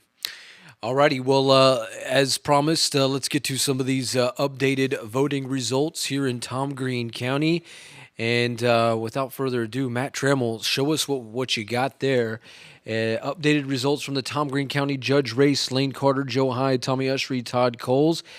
And here we are. It is a very tight race right now between Lane Carter and Todd Coles. 2,098 votes to Lane Carter. Todd Coles, 2,055. Joe Hyde, 1,180. Tommy Usry, 929. So we're seeing more of these election day votes trickle in. Do you think for a candidate like Tommy Usry or Joe Hyde, I mean, is there a comeback? I mean, could we see something? Is there a potential for this? Yes, there is a potential, but there's not an analytical reason for that to happen. It would be kind of an anomaly where we're not getting the true numbers, and there would have to be pockets of votes out there in particular boxes that are very strong for one of those candidates that's not in the top two positions right now. It's a long shot. But the possibility is always there. Yep. Right now, though, traditionally, what you would look at the numbers at this point, you would think that where they are right now will not change much. Yeah. All right. Keeping the voting update trend continue with this. Let's take a look at Precinct 4, Tom Green County Commissioner, and look at this. I mean, this race between Sean Nanny and Bill Ford is as real as ever. Sean Nanny leading Bill Ford 416 to 404. There's Lori Wilson, not out of the woods there, or keeping her name in the hat at 308. Coco Simpson at 192. Dustin Barton, we're seeing kind of a resurgence of him into this race here. just trailing narrowly with kind of just keeping pace with Coco Simpson there, and then Derek Garnett at 70. In that particular race, again, it's very tight right there at the top. It is a precinct race, so that is 1/4 of the voters in the county. Just off the top of my head, it looked like about 1,500, 1,600 votes have been cast. I would think probably another 1,000 or so will be cast in that race. So it's interesting what could happen. Yeah. What could happen there, but it is certainly a tight race, and I do not see a way to avoid a runoff in the Precinct 4 County Commissioner race. For sure. All right, keeping the train going here. County Court at Law number 2. This is winner take all, and Yantis, this race. I mean, looks like Leland Lacey just closed the gap here just a little bit more, as Andrew Graves currently leads Mr. Lacey 3,080 to 2,958. Yanis, your thoughts? That race is very, very close. I think it's within the margin of a possible recount at this point. Very interesting, very interesting. It's still a winner take all. And we will have to wait until, like Vanna said, until the provisional ballots, which will come into play, and the mail-in ballots and the absentee ballots, all of those, the ballot board's got to meet. So this race is not over yet. Yeah. It's very, very close. Absolutely. All right. County clerk race between Christina Obando and Lupe Gomez. And, well, we see Christina Obando just pulling away little by little. 3483 is her total to Lupe Gomez's 2028. 815 election day votes counted for Miss Obando to 460. Lupe Gomez's 468. Yanis, I mean, this one continues to spiral in the favor of Christina Obando. It does, and it looks like this is more of a traditional race between two qualified candidates. Voters seem to be, in this particular instance, sticking with the incumbent, going with the person they know, who's been in the office, as opposed to maybe wanting to see something different and voting for someone perhaps they don't know a lot about. Right. So this is a more traditional type of result for a contested race here in Tom Green County. Indeed. All right, let's get to the Precinct 3 Justice of the Peace race. And this one continues. I mean, this is the true dark horse. And I've said this time after time tonight. Yanis, I think you and I can agree on this. Martha Miro, Ron Perry, Stacy Speck. And Mr. Perry, 110 Election Day votes have been counted in his favor. He currently leads Stacy Speck 604 to 583. Martha Miro picking up some additional Election Day votes here, 114 for her. This is, as Yanis said, in the Precinct 4. This is just a section of Tom Green County. I'm glad you pointed that out. Right. This is the northern area of Tom Green County. Yeah, this is the northwestern quadrant, including Grape Creek and Buffalo Heights, the Highland Range area, Water Valley, Carlsbad. But it also includes a lot of Lakeview and North San Angelo, and it's an interesting race. It's a lot of geography, a lot of land to cover, and they've really worked hard. One of the things that still stands out is they're not at that 50%. They're not close enough to that 50% race for me to be comfortable in saying that we can avoid a runoff. I just don't see it. We're not there yet. That's race number 3 that we are pretty much saying runoff in that one. All right, moving along here. Justice of the Peace Precinct, Justice of the Peace Precinct number 2 between Chris Durstein and Mr. Tom Daniel. This one becoming a little bit more closer. It's Tom Daniel leading 1194 to Chris Durstein's 1044. Tom Daniel collecting 351 Election Day votes to Chris Durstein's 282. This one here, Yanis, another close election. Tom Daniel got a lot more votes on Election Day that have been counted so far, and this particular race is Precinct 2. That includes the Bentwood area and Lake Nasworthy, and also the all-important Wall area. A lot of active voters out there. It's a pretty good size box outside the city limits of San Angelo. These are two guys, again, no incumbent, so you don't have that that particular advantage. These are two guys that this race is tightening.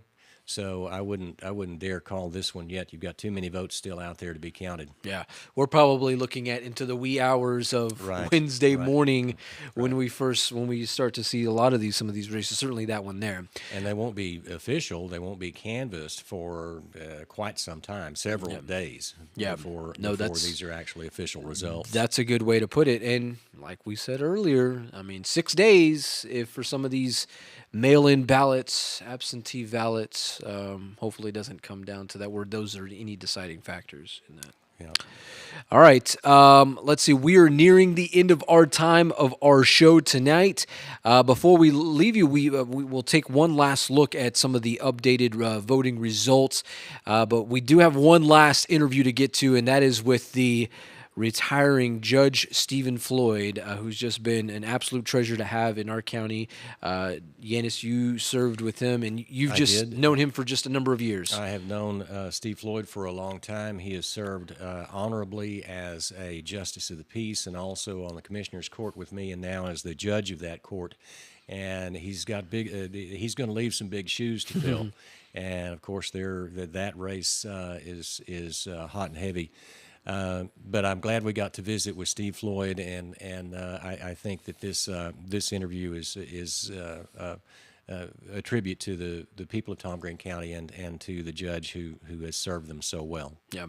Without further ado, I had a chance to chat with Mr. Stephen Floyd just this morning. He was unable to be with us live tonight due to being out in Louisiana representing Tom Green County regarding Interstate 14 that we will see at some point.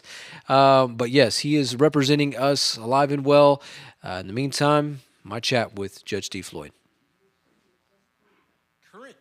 And set soon to be retired in the next few months, Judge Stephen Floyd of Tom Green County. Judge Floyd, thank you for joining us today. Well, thank you. Thank you for allowing me the opportunity, especially on a pretty important day for Tom Green County going forward. So thanks.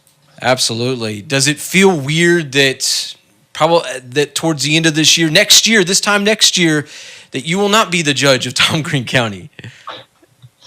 Well, it's mixed emotions. Obviously, any time that you serve an organization for 31 years, between my justice of the peace and commissioner and judge days, and it's hard to walk away. But this county does not owe anything to me. I owe everything, my livelihood, my sense of purpose, and everything to Tom Green County. But that part will be hard to walk away from. The campaigning, after 18 campaign cycles throughout my career, I don't miss the campaign part of it anymore. I miss the people, but I just soon visit with them with something other than having to ask them for my vote. Well, very good. Well, Judge Floyd, we're seeing a lot of we're seeing 4 other individuals, Mr. Joe Hyde, Lane Carter, Tommy Usry, and Todd Coles, all vying to succeed you here within the next few months. But, and kind of one of the biggest campaign topics that we've been hearing along the way, and certainly a lot of these forums, is economic development. And this is kind of one thing that we've kind of had a question about, and we've been wanting to ask you about this. When it comes to economic development in the county judge and certainly Tom Green County, does that have a place in that? It certainly is a part of what goes on, especially we really had very little opportunity until the last 6 or 7 years that have come along. Our partnership, and primarily, of course, we make contributions to the San Angelo Chamber of Commerce, primarily for their economic development efforts. So we farm that out to them. They do a great, great job.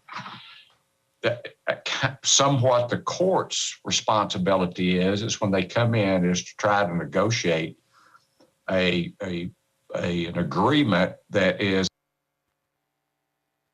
as beneficial to the Tom Green County residents as it could be, but not to the point that the project is not going to happen. And of course, you never know where that line is. And I'll use an example. We have adopted and agreed to about 7 abatement agreements for renewables, primarily in solar and 1 wind farm. Out of that, only 2 of those are under construction, and we believe 1 more is fixing to start. So it's always it's a determination. It's a business a discussion, and no one wants to show their whole cards, but we did change the dynamics early on with our very first one, what everybody else in the state were doing, and tried to get progressive. We hired some outside consultants that were paid for by the applicants to kind of help us move, and we really changed the dynamics for the state of Texas and how they're doing this. So I think they just need to be aware and know who their partners that are out there recruiting and who's probably going to be contacted first for somebody that's looking for your area. So that's primarily how we have been involved in this. That makes and sense. Just being a good ambassador for the county as you're traveling, recruiting and retention of the Tom Green County Jail, because that's been another big issue, and that's kind of one that you've seen within the last few years. How much of that needs to kind of be addressed moving forward in efforts to kind of keep jobs or keep people there in within the jail and within the Tom Green County law enforcement? Well, Manny, I wish I knew exactly what the answer to that question was. Of course, it in every industry, every business, everything, staff, everything. Tom Green County is nothing. We're in the service industry, and it's hard to get serviced by a robot. It is the people. And there are roughly 35 different departments within the county. 27 of those are by elected officials.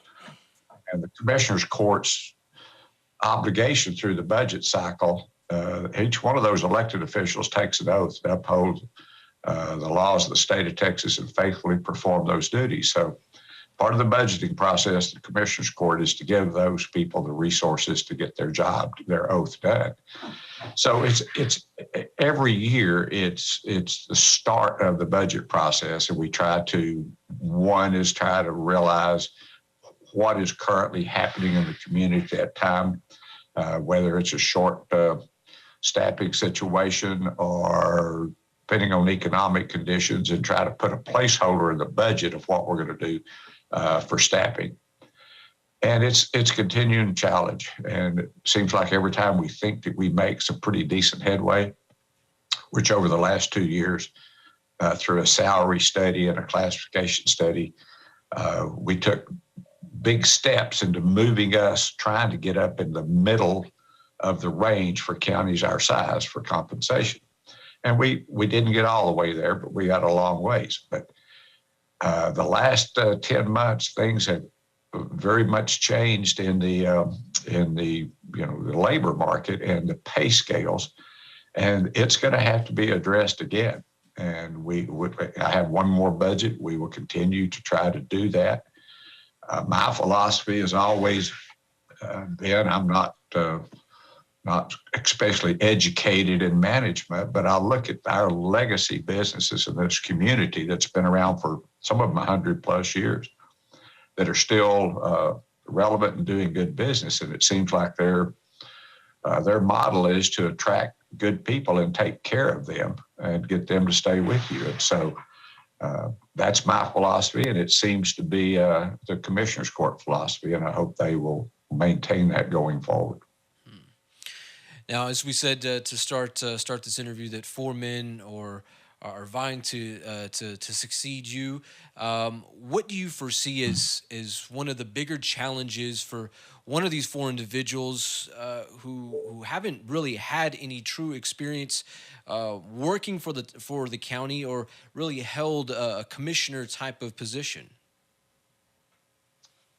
That one's probably one of the easier ones to answer. Nearly everyone comes to the commissioner's court without knowing for sure what it's about. From my position, specifically, I inherited some personnel here that were certainly able to move to help me transition. I have a great team around me. Any success I've had, I owe most of it to them. They're great people. They what I call ride for the brand. They're dedicated to getting things done right. And I think that they're going to ensure the success of anyone that comes. I have that much confidence in them that they will succeed. Each of these gentlemen bring special strengths. I think all of them are qualified to be the county judge. I think they could make that transition. The judicial side of it has a great support system built through the Texas Association of Counties, and the Judges and Commissioners Association have great educational programs. Obviously, some of them probably would adapt quicker than others, but my judicial duties are primarily probate, guardianship, and mental health. But on two of those, we have two court at law judges that handle also that docket. So that's going to be a good transition that will occur. But again, 80% of the county judges in Texas that handle criminal, civil, and the things that I do are non-attorneys. So the system is designed for that. The administrative part of it, part of that, once they get here, and if they'll take the opportunity to really get through a budget cycle, and whoever is successful, I hope, will spend time in our budget cycle this year, because it is absolutely the best way to learn about the interactions and really the complexity of county government, the number of different departments and how they fit together. I'm fixing to work on budget number 15 since I got here as a commissioner, and I learn things every year about that I did not realize how they occurred. So it's a great learning curve, and once they get here, they will see some things. They will bring new ideas, a new way of doing business, a new energy, and really, that's part of the reason that I decided it was probably time for me to step aside and let somebody younger, faster, smarter, to bring for the challenges that we're going to face. So kind of that's where we're at, in my opinion. Well, Judge Floyd, I am going to ask you who your preference is when it comes to the next county judge. But before that, I do want to ask you, what are you going to miss the most about leading Tom Green County? Well, obviously the people that I've worked with. You develop some close relationships over the years. There's people that have been working here 25, 30, approaching 40 years that you have a lot of confidence in. And you're going to miss working with those. And, if you have a servant's heart, then, when you walk away with something, it's hard to not think of yourself as a quitter. And I am. I've chose voluntarily to finish out this term and go, but I have enough respect for the county. I think it's time for some new leadership and going on. Now, as far as my preference, I think you know good and well that I can't answer that. Canons of judicial conduct preclude me from doing that. And I just as soon stay here till the end of the year instead of getting thrown out for throwing support behind a candidate. Well, I don't think they'll throw you out. In fact, if anything, because we've seen you mow the lawn there at the Tom Green County Courthouse. Maybe they can get you back doing that. Well, if they get in a bind again, I will volunteer. That brought a lot of interest, but you would be amazed in some of the smaller counties how how broad of duties the county judge ends up with. They carry around a tool belt to fix stuff in the courthouse. So that's not unusual for the county judge to have to do some things. But I would be, if it'll rain and the grass will grow, I'll volunteer to mow it just as soon as it's needed. I promise. Well, there we go. I'm sure the county is going to hold you to that once they see this. Well, very good, Judge Floyd. We appreciate your time. We appreciate your service. You've held many hats, worn many hats with the county. We appreciate your service, and I'm not going to say we're going to miss you yet because you still have some time with us. Well, thank you. I appreciate that, and I just want to say, whomever is emerges as the elect, we will make this office completely open and supportive of them for as long as, for whatever they want to make the transition as easy as possible. And I'm not saying I'm not going to change my cell phone number, but if I do, whoever takes my position will certainly have that number. So we're here to support it going forward. All right, Judge Stephen Floyd, we thank you. I'm not sure if there's another candidate out there or another judge. I mean, he said it's Judge Stephen Floyd, that there are smaller counties in Texas, that the county judge mows the lawn. Right. But that was such a cool thing to see, and that the fact that, he took it upon himself to make sure that the county still had courthouse lawn still could be mowed. And that's just the kind of guy Steve Floyd is, Yep. and we're glad that he has served us so well for so long. Mm-hmm. Indeed. All right. So as we begin to kind of wrap up the night, the night's still young for election results. Our show is not. We have just surpassed the 3-hour mark here on SanAngeloLive.com. Let's get to some voting results, some updated results, because tonight things continue to unravel as we unpack this, as we peel the onion back, so to speak. Let's check it out. Trammell, show us what we got here. This is the county judge race. And all the candidates have exceeded the 1,000 mark officially now, as we see Lane Carter, Todd Coles there, the leaders. Lane Carter leading 2881 to Todd Coles 2575. Joe Hyde trailing there in the third slot, 1501 to Tommy Ushery's 1171. Lane Carter's number there, something to look at in his election day votes, 1299. There, so that's right. That's almost 300 more votes than Todd Coles has received on election day, or that have been counted on election day. Still some votes out there, we believe. So, and that's a different type of voter that Jeff Betty was talking about earlier. Those folks that wait and make their decision on election day.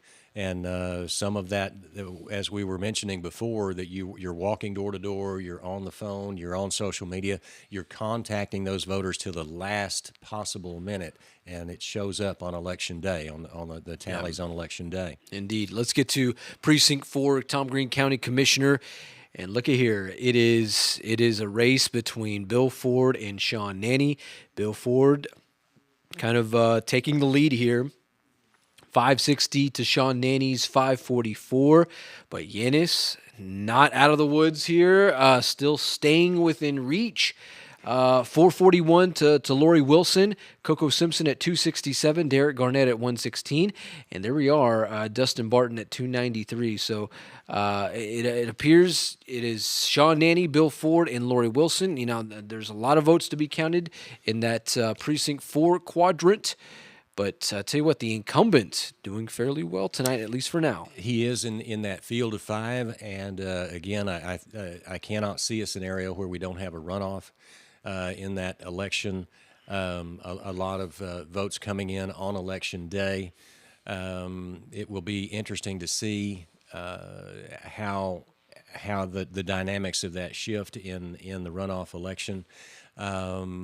We fully anticipate to have, I think the numbers will stay pretty much like that through the end of the unofficial counting when they're all into the elections office and all counted. It'll be the order will be pretty close to what it is right now. All right. Continuing the election results here, let's get to County Court at Law, Judge number 2, Leland Lacey, Andrew Graves. This one, another very highly contested race. Andrew Graves, your leader right now, 36-22 to Leland Lacey's 35-03. And Yanis, look at those election day results. Election day votes, I'm sorry. Leland Lacey, 1295 to Andrew Graves, 1208. This one, I mean, we're seeing some very, very close races right now. This is extremely close, and again, we've got some votes that have not been counted that were cast today. We've got probably provisional ballots that haven't been counted, and the mail-in ballots are still not complete yet. So this race is not over, and it would certainly be too close to call. Hats off to both of those guys for the work they've done. It'll be a long night for them, probably a long 6 days. Yeah, no, that's for sure. All right, to the Tom Green County Clerk race between Christina Obando and Lupe Gomez. Let's check this out here. It appears Christina Obando just running away with this at 4,096 votes to Gomez's 2,389. And let's look at the election day tally there. So far, Christina Obando bringing in 1,428 votes to Lupe Gomez's 829. I mean, a lot of ground to be made up for Lupe Gomez. Right. This is one of those traditional elections. This is one that is easier for us to get our head around, to wrap around and see, because the numbers are so heavily favored toward the incumbent, toward Christina Obando. I think this race, I'd be comfortable calling it at this point, saying the incumbent is probably going to win election to that office. Again, the night's not over, but I think we could put this in a win column for Christina Obando. The first one. The first one that I feel comfortable calling tonight. Absolutely. All right, to the dark horse race of the night. That is Justice of the Peace Precinct number 3 between Martha Murrow, Ron Perry, and Stacey Speck. And look at this one here. This has been extremely close all night long. Ron Perry leading Stacey Speck 775 to 727. Election day votes for Ron Perry so far 281 to Miss Speck's 240.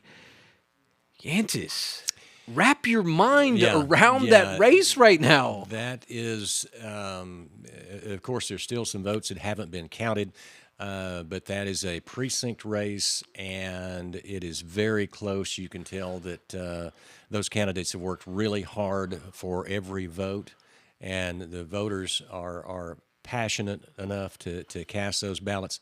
Can't call this one. I'm still seeing a runoff.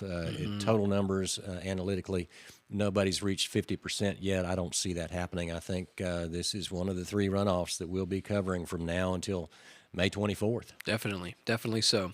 All right, to Precinct 2, speaking of the JPs, Chris Durstein, Tom Daniel, and here we are, Mr. Daniel leading Chris Durstein 1305 to 1130. Tom Daniel with 462 election day votes to Chris Durstein's 368. We're seeing Tom Daniel. This one was a little bit closer. The last time we checked in, appears Tom Daniel extending that lead just a tad. Just barely. It is. I think this one's still too close to call. But I would agree. There are too many votes still left out there.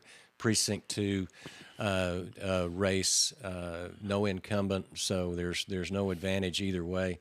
I really don't know which way this one's going to go once it's all said and done. I do not know. This has the potential to be a wild ending for that one. Certainly could be in that precinct. If you probably throw in that precinct 3 race in there as well. Right. All right, more from the JP races. This is precinct number 1. Susan Warner, Levi Vance.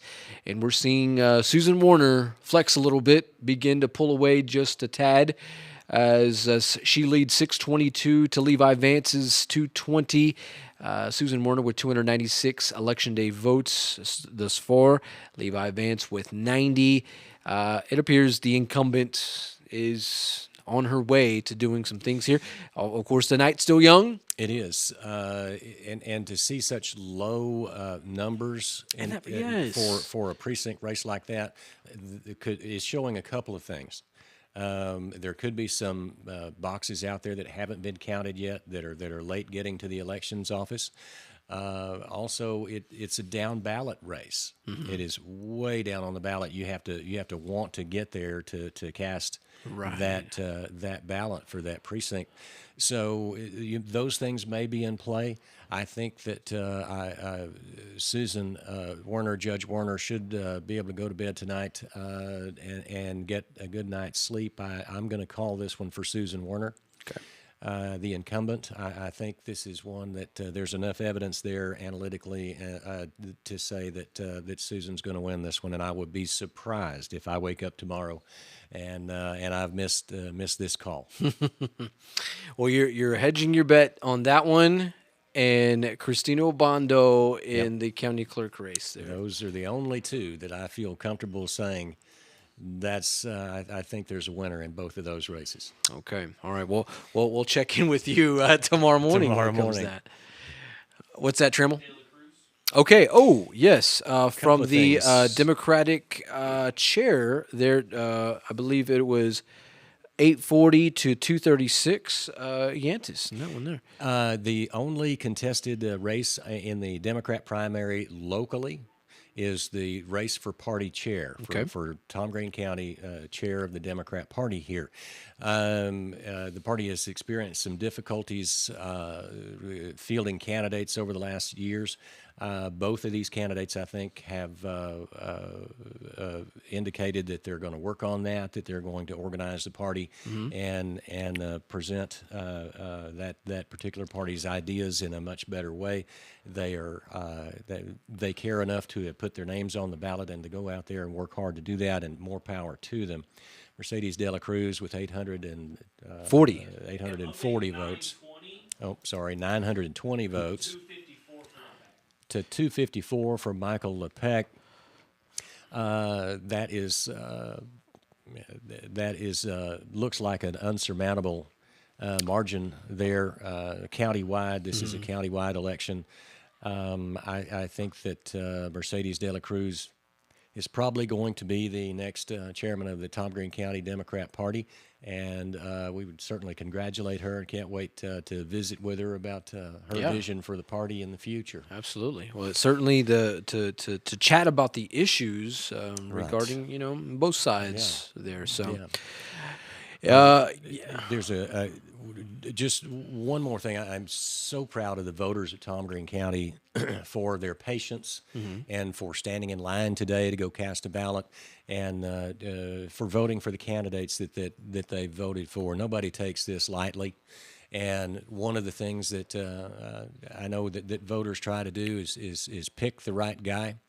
And this election process, our fantastic process, is to hopefully for the cream to rise to the top, and that's up to the voters. The process does hopefully weed out the folks that maybe don't have the ideas that most voters want. That's just part of the process. And as Eddie Howard was saying before, with less than 20% turnout, that's 80% of registered voters who haven't cast a ballot, so you don't know what they're thinking and what they're wanting. But the process is to make sure that the right people are in the office, and to make sure that the folks who don't need to be there are not there. Sure. And it doesn't mean that any candidate in this race wouldn't be good for any office on any given day. But you want to keep the best interest of the voters in mind.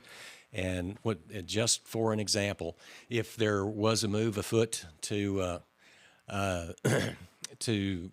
spend $24 million on luxury boxes at the San Angelo Coliseum. I was waiting when you were. I was wondering when you were going to get to that. Of county money, that would not be a good idea because the county doesn't own the San Angelo Coliseum. It's that belongs to the city, and that's improvements to the Coliseum belong in that's the city's purview. So that wouldn't be an idea or an issue that the county should be dealing with when you're paying jailers $17.22 an hour, and you're working really hard just to do that, and you can't even hire jailers for that. So you don't want to put someone in office who's going to make to lead a decision like that or lead a process like that. Now, at the same time, I love the San Angelo Coliseum, Stock Show and Rodeo. I can't wait to see. I think the answer to that is we need a Coliseum's twice as big. We don't need to be spending $24 million on the one we've got. But that's just an example, just out of thin air. So. It's nice little thing to chew on there as we perhaps maybe make our way into a runoff in that county judge race. So we shall see. We shall see. All right, Trammell, I think we have one more break to get to before we wave goodbye. Is that what we want to do? All right. Before we wrap up the show, we have one more break to get to. So without further ado, we'll be right back. In a world where advertisements are constant, how can a business make theirs stand out? Media Advantage can help. If you own a business and don't target customers through Google and social media, you're sitting on untapped potential. Media Advantage will target specific audiences for your business, Come up with creative ways to advertise, and take your online presence to the next level. Collaborative, innovative, performance-driven. Vote Media Advantage for your advertising agency. We bring ideas to light.